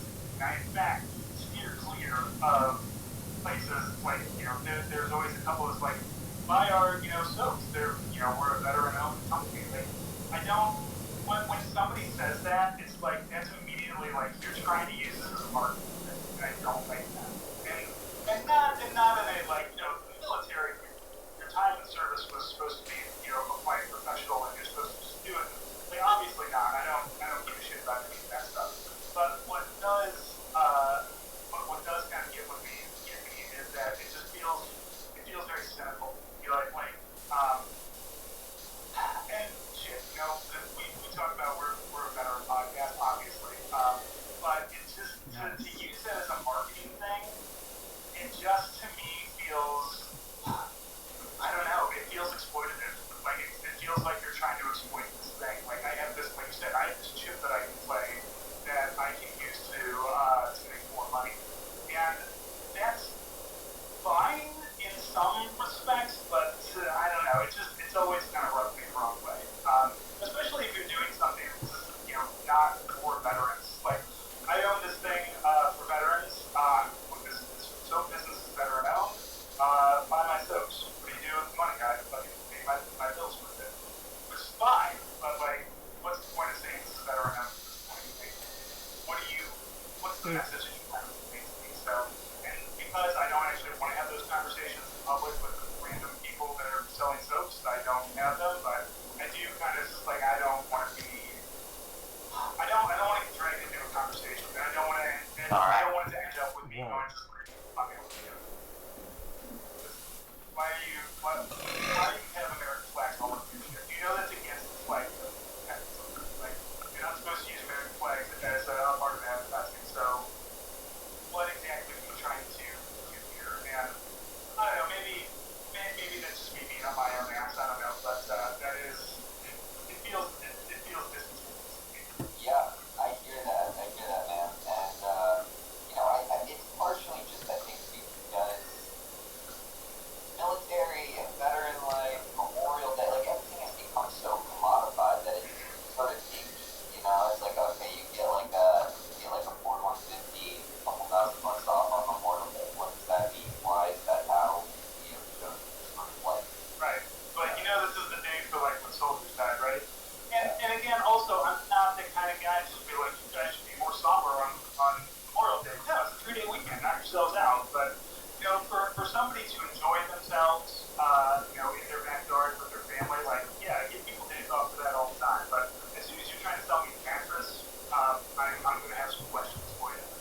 What are we missing? are, putting their name We're very on close. dodgy product. Alright. These are people, and they're running for office on incredibly dangerous ideas, or just participating in racist, white supremacist, militia. Trying to do a coup. See what we got here. Many of the January 6th Window frame. There's some window frames that aren't clean yet. Roof trim. There's one roof trim that's clean So, yet. again, I think it's Lower house walls and upper house walls. Those aren't clean yet. Window frames. Many of them Middle deck. Wait, hold on. Middle deck. There's veterans. Lower house wall. Obviously, friends, there are incredible, untold numbers of incredible vets who are pushing back against these efforts, who are defending the VA or securing health care for, victims of burn pits. It's hard to see. And so, we're sort of just trying to sort of assess all of these different figures, how they're interacting, who's winning, who's losing, and there's a lot of... Oh, get the grime underneath the window frames on the wall. See right there? Shitty education. Oh my god. Because they were sold. Yeah. There's that's the really shitty part. Is just having to crawl, you kind of have to crawl on the floor and sort of shit and spread out. On top of all of the other challenges transitioning back to civilian life in America, there's just all of these, forces out there that are, trying to pull off them or make a buck off them.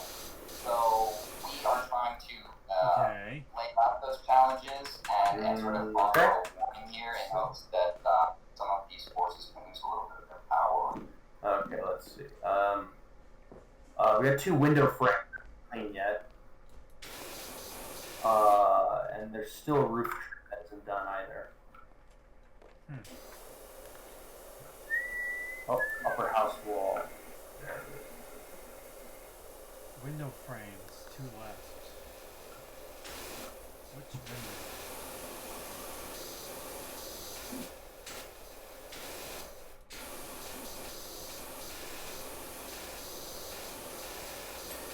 There we go.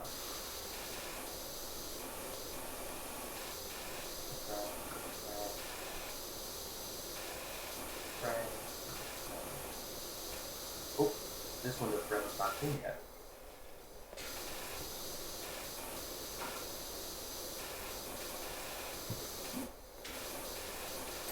There we go. Window frame. One more frame. Yeah. Oh, I found the last frame.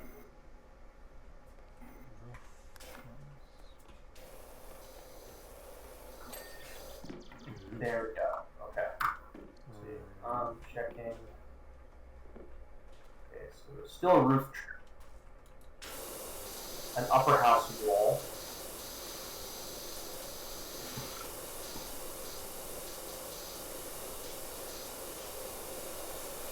Roof trim. What could that be?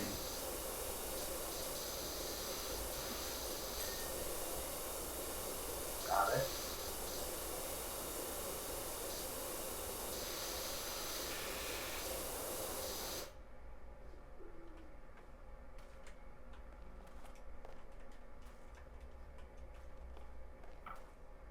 Or could it be?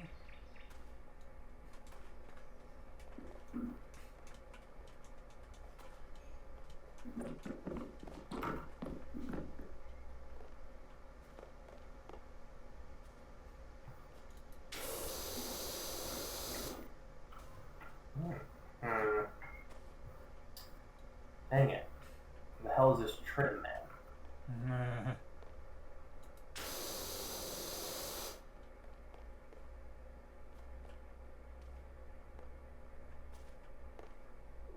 Oh, there it is.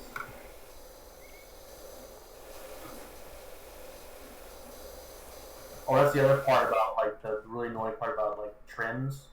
is that you always miss the gunk that's at the top of the on the trim when you're too low on the ground to see it. That's so dumb. Yeah.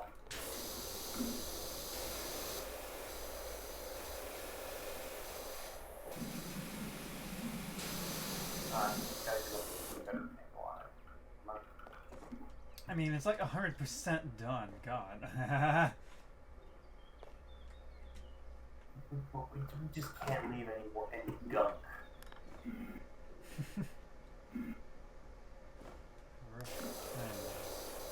Oh, it's so high up too. It's really hard to actually get a good angle on it.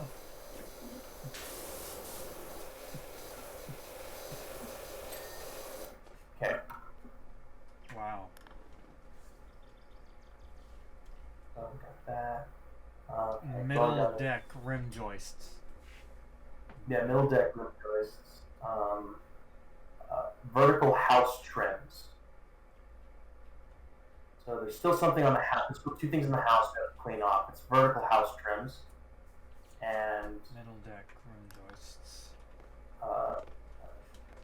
Yeah, I'll go hunt for that to see the last to hunt for the last thing. Oh my god. Oh my god.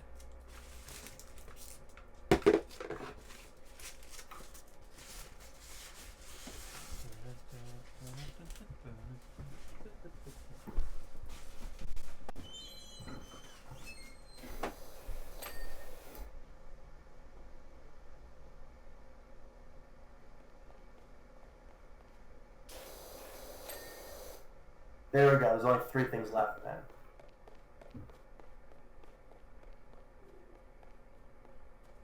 Upper deck rim joist.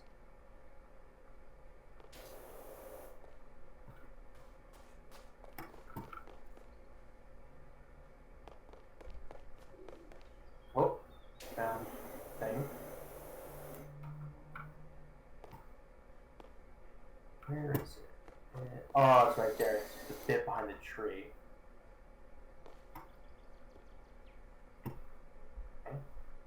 Oh, it's another bit behind the tree, isn't it? Yeah. Okay. Oh, great. What are joists? There we go. Ooh. And there should be another upper deck joist. I think.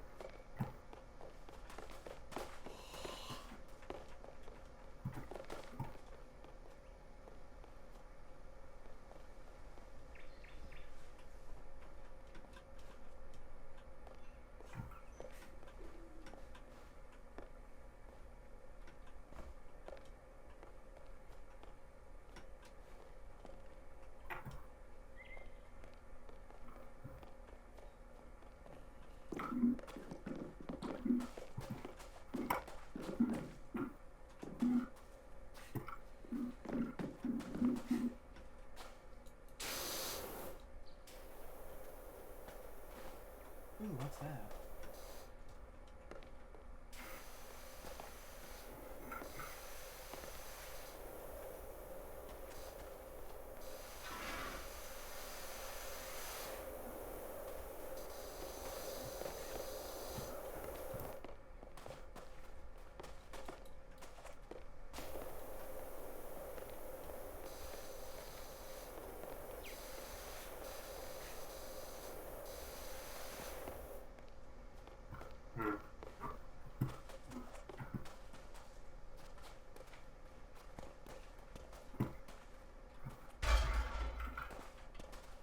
What the hell is the middle deck supposed to be?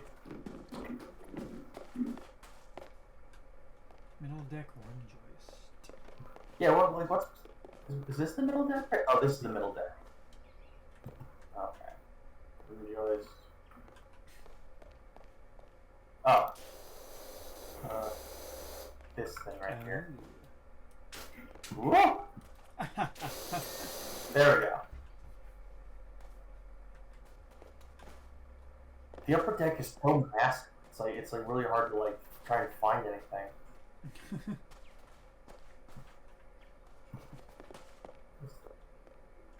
Oh, it's this tree one.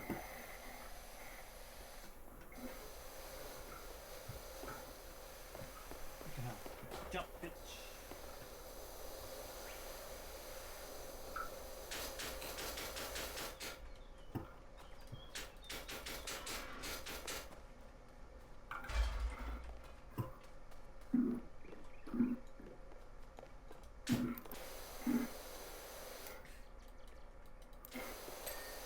There we go.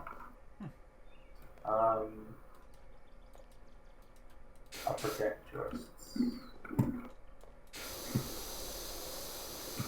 Oh, it's these sticks running along the bottom of the underside of the deck. Could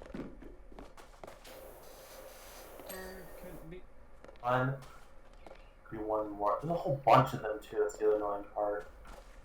I almost finished with these ones. Like almost, but I just missed two. It took me forever though.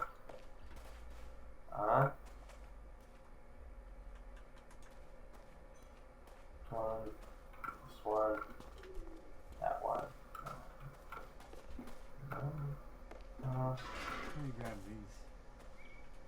Oh, I found the last one. It's right here.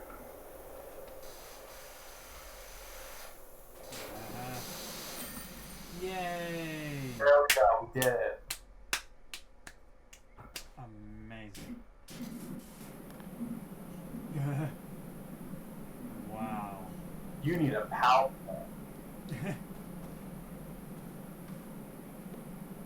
Unbelievable. Oh, get low. Get lower. We made 1550 on that. Continue. Fire truck. $300. Yeah. Let's do that. Fire truck.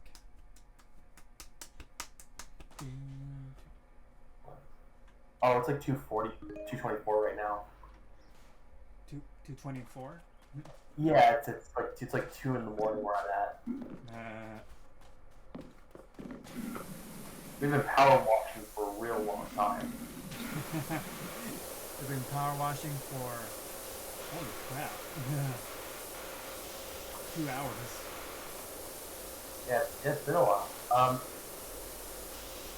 How about after we finish the fire truck and stop? Okay. I work in the morning on Friday, so tomorrow, are you available earlier? On Friday, it's the same time, just because, you know, I think it's the same time as usual, generally. If that's the case, Like that's the only, like, after the girls are asleep, are like the only time I can like kind of guarantee that I'm not going to be interrupted. Oh, are you gonna play some Tomb Raider then? Huh? When you get the time during the day? Maybe, like, I honestly kind of burn out and get tired around the same time either way. I can't, like, I shouldn't be up to play right now, but like, this is sort of still, like, around the limit when I would be up, generally. You still have a nice window limit. Yeah. Like, I used to be nocturnal, I'm just not anymore, you know what I mean? Because you gotta get up when the kids get up. I still have to wake up, you know? There was a time maybe when I could, like, sort of tolerate, like, not sleeping. I just can't. I can't operate on it if I'm never sleep. You gotta go with the girl's schedule. Yeah.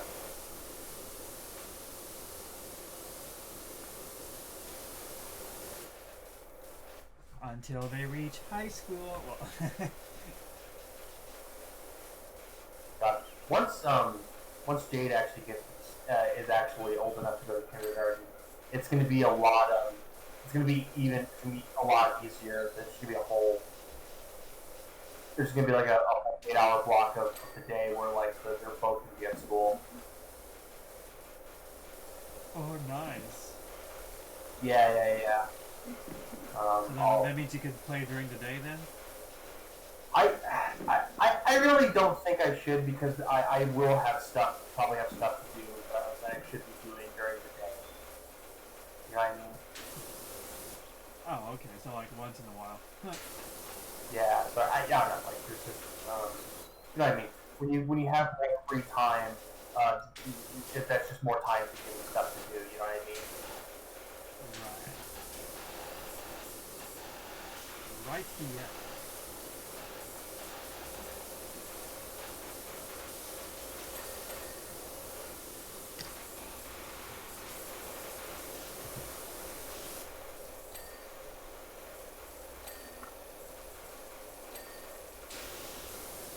Fire truck. Welcome to the fire truck, Jimmy. No. New job available. New liquid in stock. Yeah. But why do firefighters need a power washer? They have a power washer. It's called a fire hose.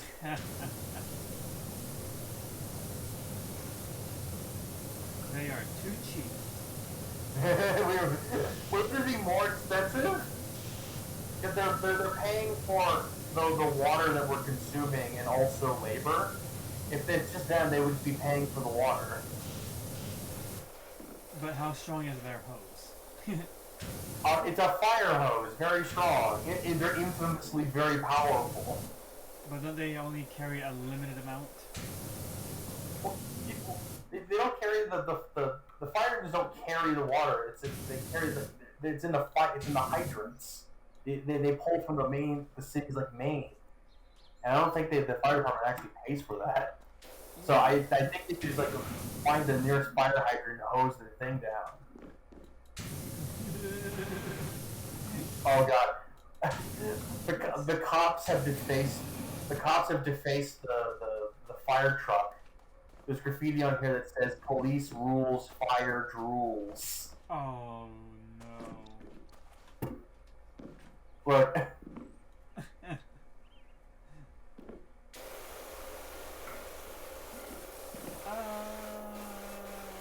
That's pretty funny. Oh no, the rust.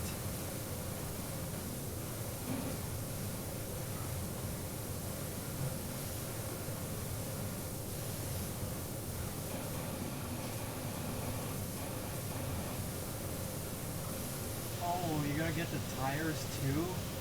Oh, fuck you. Yep, gotta get washed out those tires. You have to roll around dirty What's tires. the point in washing the tires? It's unprofessional. It gets the road dirty. Yeah, it's like rolling into a parking lot with dirty tires, like walking into someone's house with dirty shoes, just tracking mud in. It's rude.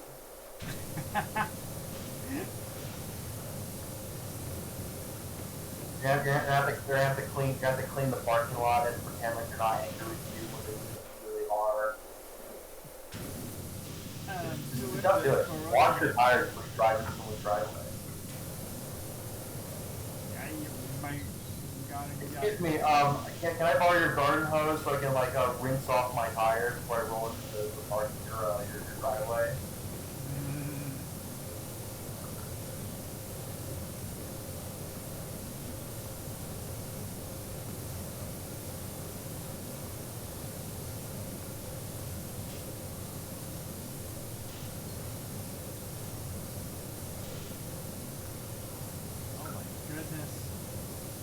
Fine details of the tires and the wheels.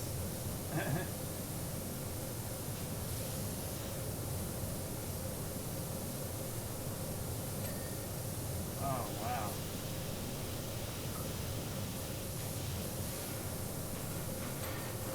Tire truck. Oh. I don't know.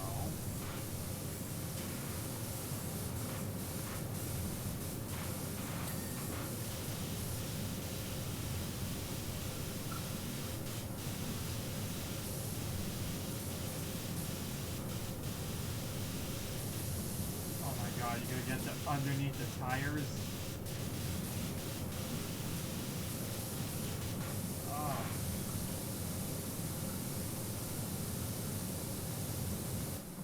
Can you really take off the rust like that?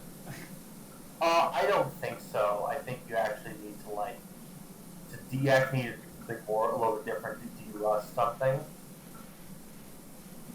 Although maybe I don't know. Maybe it's enough to rip the top layer of rust off the metal. Although if it's rusting, then the steel is already corroding and kind of fused metal. So I don't know how to actually do it. I've seen YouTube videos where they dip it in some solution to restore some 1800s equipment. Yeah. Apparently I heard that a bunch of those restoration channels are fake. Fake. Yeah, essentially, the items are they're either not rusted out or they're just two different sets of props. But a lot of them are apparently that I saw some allegations that they're fake, but I don't know if which ones are or what they're supposed to be or if the guy was even accurate. But I mean, there's stuff like that where it's sort of like the primitive builds channels that are fake, where a lot of the primitive building or work is mostly staged and cleverly edited. And I think the allegation goes that a lot of those restoration channels are doing the same thing, where they're using sort of clever editing and sort of switching of different props, or faux rust, where you basically use kind of fake corrosion and wash it off, which wouldn't work. Stuff means that wouldn't work if something was actually rusted out naturally. I think that's what it is. But I honestly I have seen some of those restoration vids where they one I really like is the guy who takes old bits of metal from broken machinery or old electronics, and he hammers it and melts it down and turns it into new stuff. Those are really cool. I've seen some restoration channel stuff that does look really cool.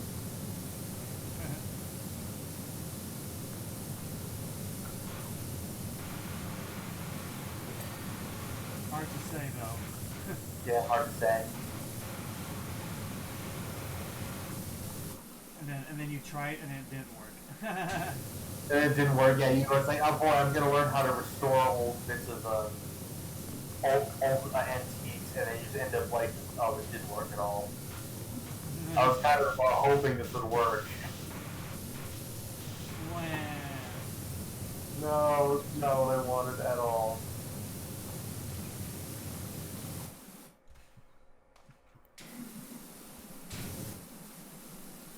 So some rust you can't remove, and it's just permanent. Well, I think you can, but it's something a lot more manually taxing. You have to polish or scrub it out. It's a lot more boring to watch and a lot of spectacular. It's a lot of you put solution on it obviously, but it's a lot. I think it's a lot of polishing and scrubbing. Because I don't know. I think in a lot of cases there's no way of doing everything. I don't know. I might be wrong. I have had to de-rust rusty metals. Remember? If one of the 3 viewers of these YouTube videos knows how to actually de-rust metal, please let us know in the comments. Remember our metallic what do you call it? Storage above the toilet in the bathroom. Remember it was metallic? Oh yeah? Yeah, that's real metal, and occasionally it would get rusty. Oh. And we use what do you call it? Solution. And you can just buy it in your local grocery store in the cleaning aisle. And yeah, you have to scrub it down, and the rust, wears off. Comes off? Yeah. Oh, you know what?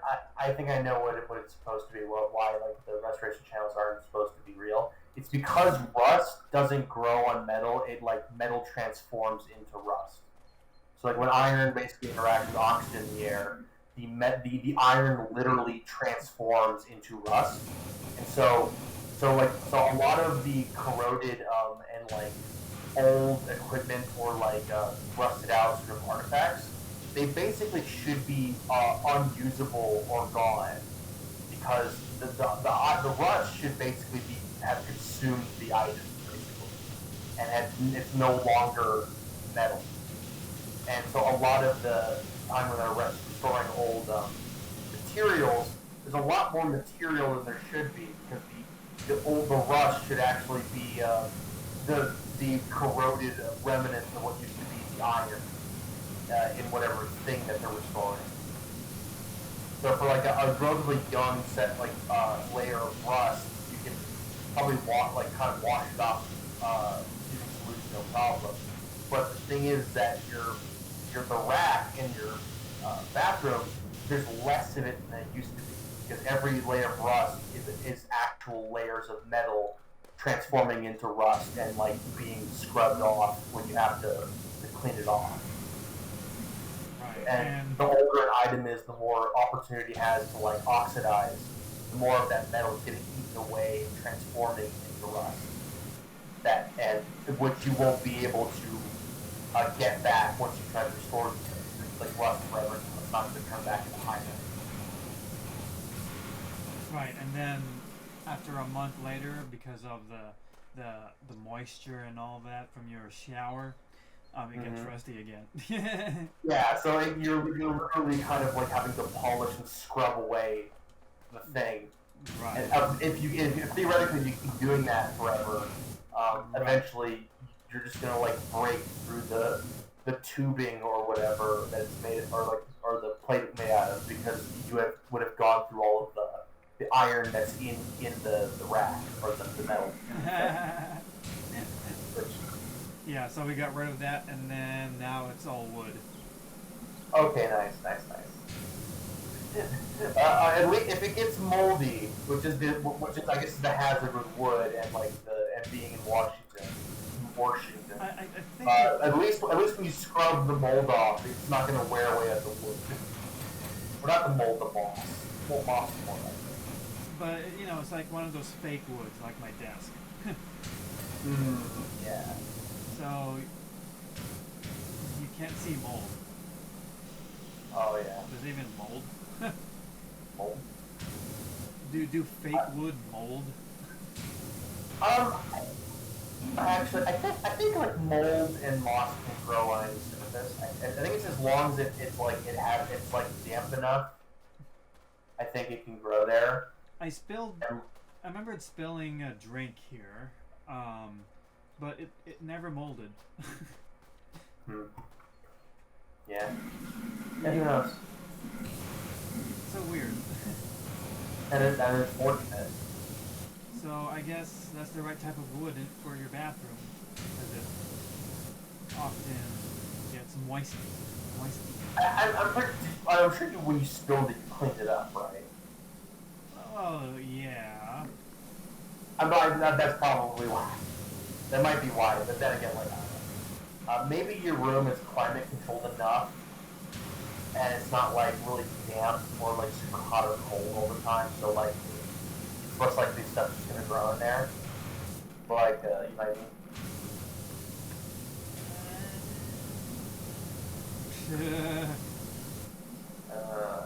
Wait, is it? Did your room get more damp since I left? It's just like there's a little like the room is like sweating all the time for some reason. At It's times, like there's yes. water beating off the wall. What's going on? Because I would like dance here and then spill water and all that shebang. And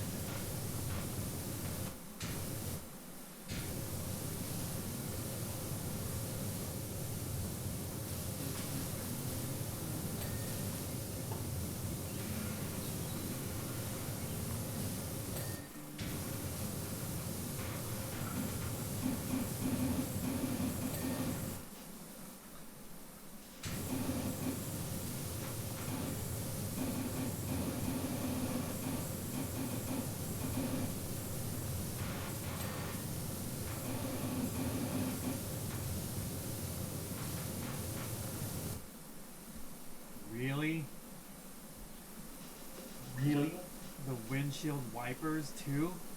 You have to wash the windshield wipers. Who wipes the wipers? That's a real question right there. And apparently it's us, actually. We wipe the wipers. I feel like it's an unnecessary thing to do. I mean, like, I bet you wouldn't feel that way if it started raining and you pressed the windshield wipers and then it started like wiping grease and mud all over the windshield. It's like, God damn it! Well, because you know, like every 6 months you have to replace them anyways. But if it gets dirty between that time period, then sure, it makes sense. But after that, just replace them. I don't know we've actually replaced our windshield wipers, to be honest. Yeah, because if you don't, once it rains, it will not clean off the water, so it will leave trails. Oh right, yes, yeah. I guess it's fun. I guess we stopped having to worry about rain when we moved down here. It rains sometimes, but like not a whole lot. Okay. Like we get like a really aggressive summer storm once in a while, and there's certain times of the year where we get monsoon season, but like it's not like a consistent year-round thing that it rains out here. Well, what's a summer storm? Like a dust devil? It's like you just get like a really aggressive thunderstorm that rolls in the middle of the night, or like sort of in the evening. It's like loud and thundering close to you. It's raining really hard.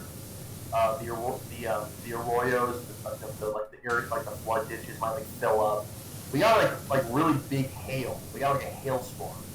During the And summer? it lasted for like 15 minutes, and then it went away. It was like thunder, lightning, very, very frightening. Hail, really intense rain, and then it goes away. Like very quickly.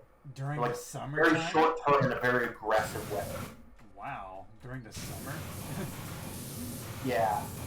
That sounds- Every once in a while, we get people who Spanish basically built a system of ditches called arroyos, and they're basically like kind of these flood controls for the Rio Grande River and for like the rainstorms. Huh. And they're mostly dry most of the time, and only in times of like when the river is high or you get like really short bursts of heavy rain, you do the arroyos fill up with water, flood, like the way they're supposed to. But because they're mostly dry, people like to hang out or walk through them, or just congregate in the arroyos, or like I think they like use it to walk or something. And every once in a while, whenever there's a really big rainstorm, you'll see on the news someone drowned because they were in the arroyo. They flooded and they got caught in the flood water and they died, which apparently is like super common. There's like Spanish folklore in the state, basically about a woman sort of haunting the arroyos because her children drowned during when a rain came. So it was so common that basically the Spanish came up with a ghost story to scare children up in the arroyos because they would get because a rainstorm would basically flood them, and then people would drown and they were in them while they were still dry. So, and that still happens to this day, where people are just caught in them. They're off the obituaries at the end of a summer storm or something. Wow. Legends say that. Oh. Well, legends say you don't play in the flood ditches because it might flood. Which, fair. Wow. Don't want fucking ditches.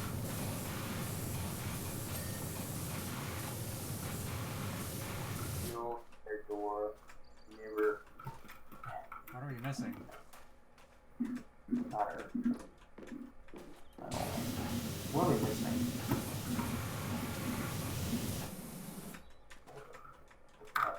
What's the only handles? Handles that aren't clean, I guess. Handles.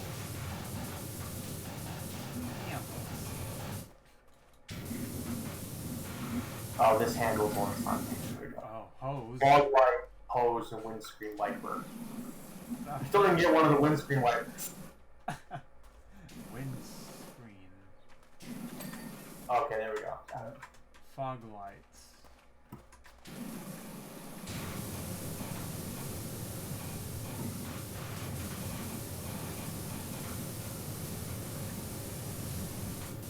Warning light, headlight. Oh, these are the fog lights right here. Oh, it must be like at the top of it or something, or behind it. It's like on the weird like rim in the back of the. Okay, now for the hose. Hose. Oh, is this it? This is not clean yet. No. What the frick? Super freak. Super freak. Fire department paid $2,500 to wash one of their fire engines. Oh my god.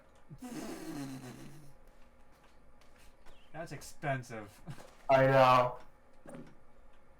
I would say the power washing machines look very cool, and like really great for just like spraying stuff off and making it look clean again. That's really cool. But I was like, God, it must be fucking. Those always seem so fucking expensive. Have you had to? Did you clean up the fire station here too? Like this whole building? I haven't done this one, the fire station yet. So you go around here, you clean everything. You climb up here, you climb up this brick ladder. There will be a ladder here. And you go inside here, blah, blah, blah, blah, blah. Every single thing is disgusting. Look how many flight of stairs you gotta climb up here. What is this tower even for? What is this thing for? Exactly. Is it like fire watch? Are you like watching for fires? I'm like oh shit! I'm like looking out there, and I just see like what's out there. It's like there's a motel, a Fuddruckers. I think that's a CC's Pizza. That's an In-N-Out Burger. Denny's.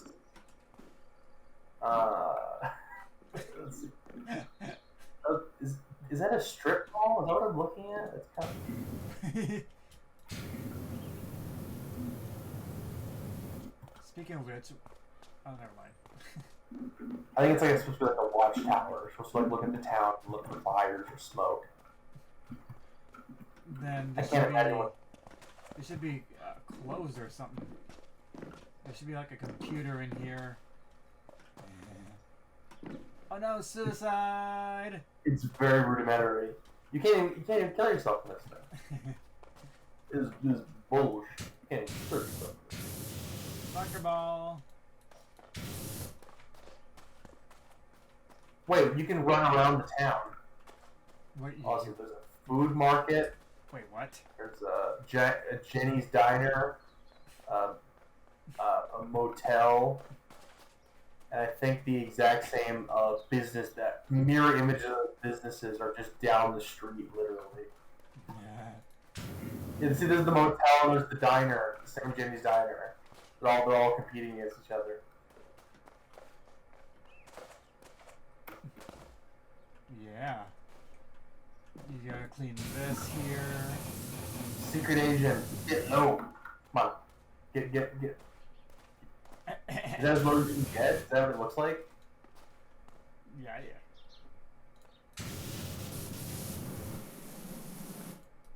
Like, from my angle, it looks like, it feels like I'm like prone, but like you're just crouching.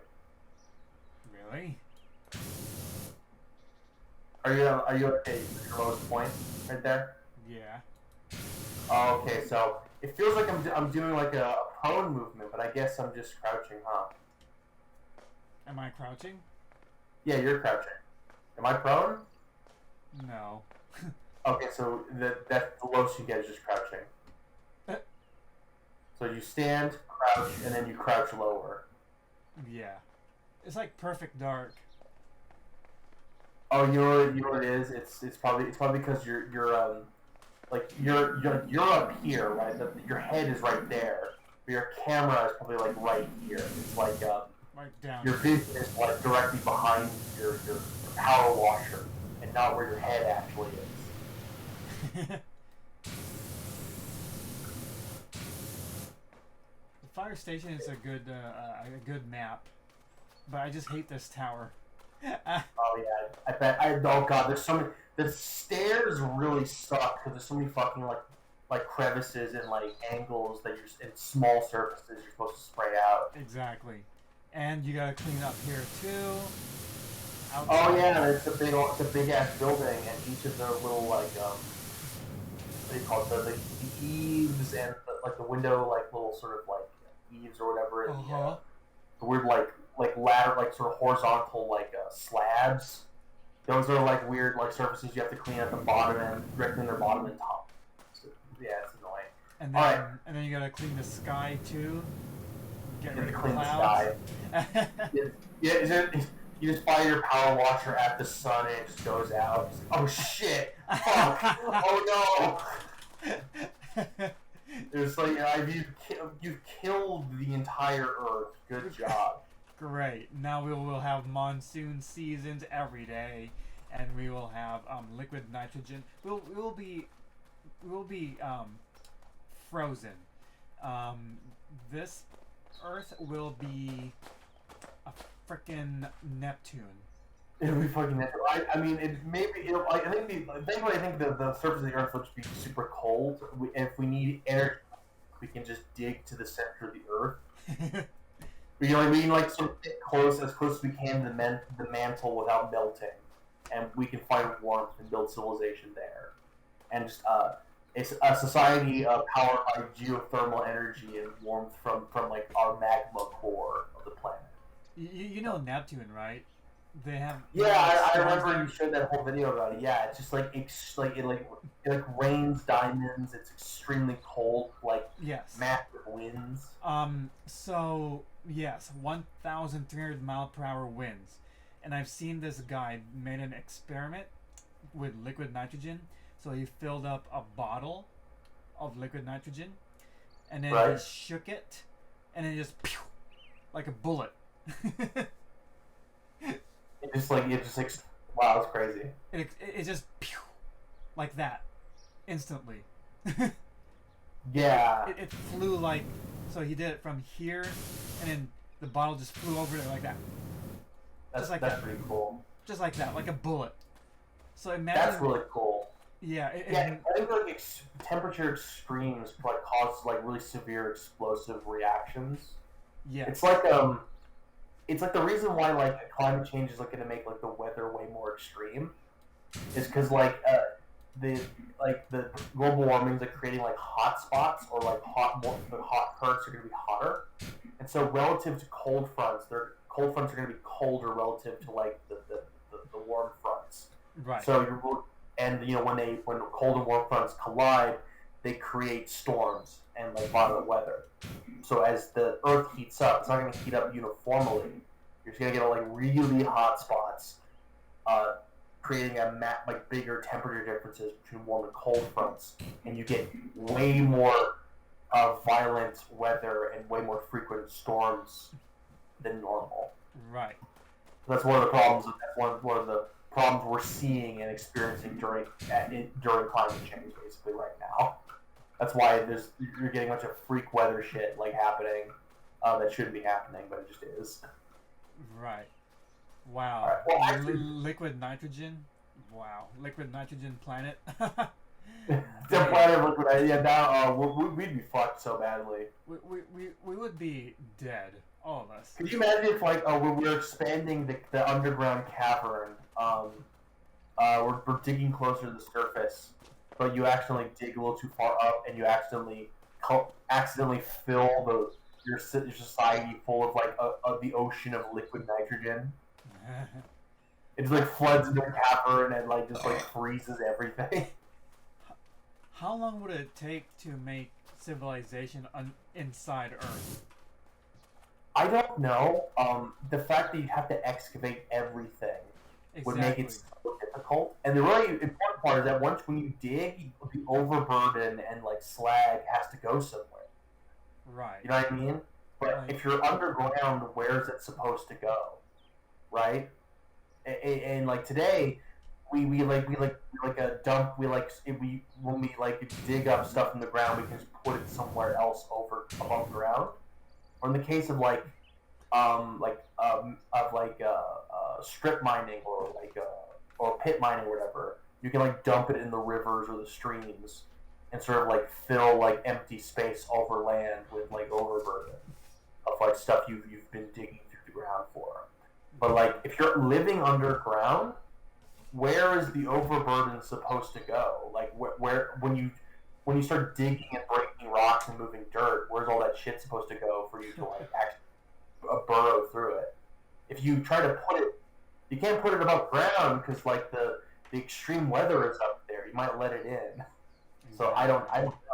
I think what we'd have to do is like build an underground society before the surface becomes uninhabitable. So all the dirt and rock and stuff we can leave above ground, and we can retreat to our underground sanctuary. But the trick is we have to actually excavate and build it before the surface becomes unlivable. That'll take years and years. Like decades maybe, but like it'd be like global communism to like get everybody to organize to like work and build our underground cities like as like an entire like international project to make it happen, and then like if we can get it in just under the wire, but like just individual countries having to do it, no way, you're fucked. Start digging a hole in your own backyard. You're gonna make more progress doing that than like trying to get the government to like do anything about it. Like the rich are gonna live in their like underground bunkers and like nuclear silos they turn into like luxury apartments, and that's it. Nothing else is going on. You gotta like try to see if you can dig your way to China. Oh my god. Anyway, let's conclude this job. Yeah. Oh, here you go.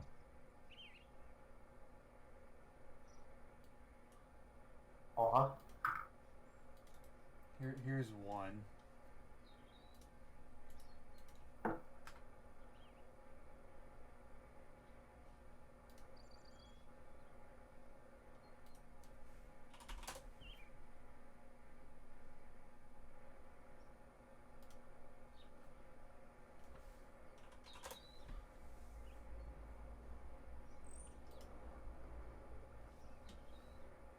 Let's put a little bit of Oh.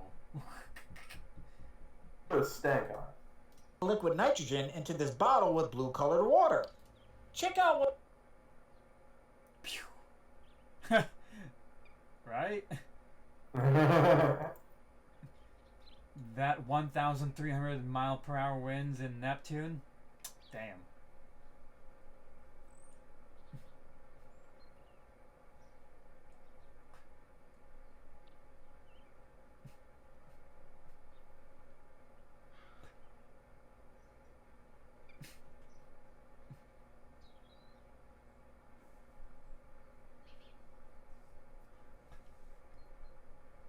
You just blast it off into space. Into the stratosphere. Okay, I'm gonna leave the co-op game now. Yes. Tells these bottles with... Isn't that amazing, though? Yeah, that was pretty good. But it has gotten very late for me now, and I really should log off and go to bed. Okay. How do we get more outfits? Oh, shop. Oh, clothing, yes. Oh yeah, you saw that? New items. What? Ooh. Prime Vista Pro Short Extension. Ooh, Prime Vista Pro Long Extension. $600.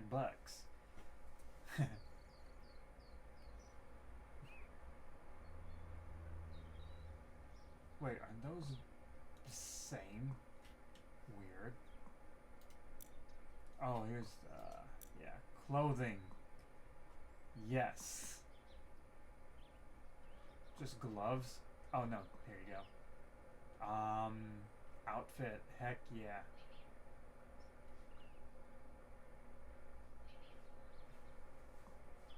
I'm gonna buy an outfit. Are you gonna buy an outfit? Maybe next time. Maybe I might buy upgraded pressure washing tools. Yes. I'm gonna buy a probably a black outfit. That would be pretty cool. There you go. All right. Well, you have a good night. Are we gonna? Well, okay. If I have time tomorrow or tonight, maybe. If not, then Friday night. Oh wait, wait. There's. Yeah, Friday night. Okay, Friday night. Yeah, just in case tomorrow. Yeah. Just tomorrow. Okay. Yeah. Okay, then. Good night. Sounds Good good. night. All right. Till then. Yee. Gloves. Oh, you could change gloves. I'll get me some.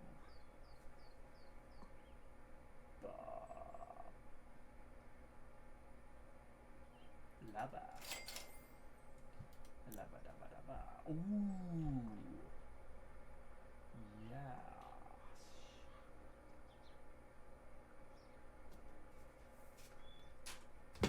Headphone sucks.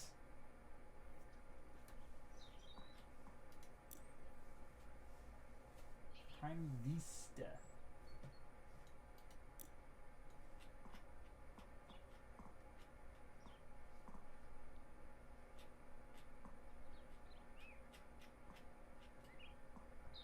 Okay.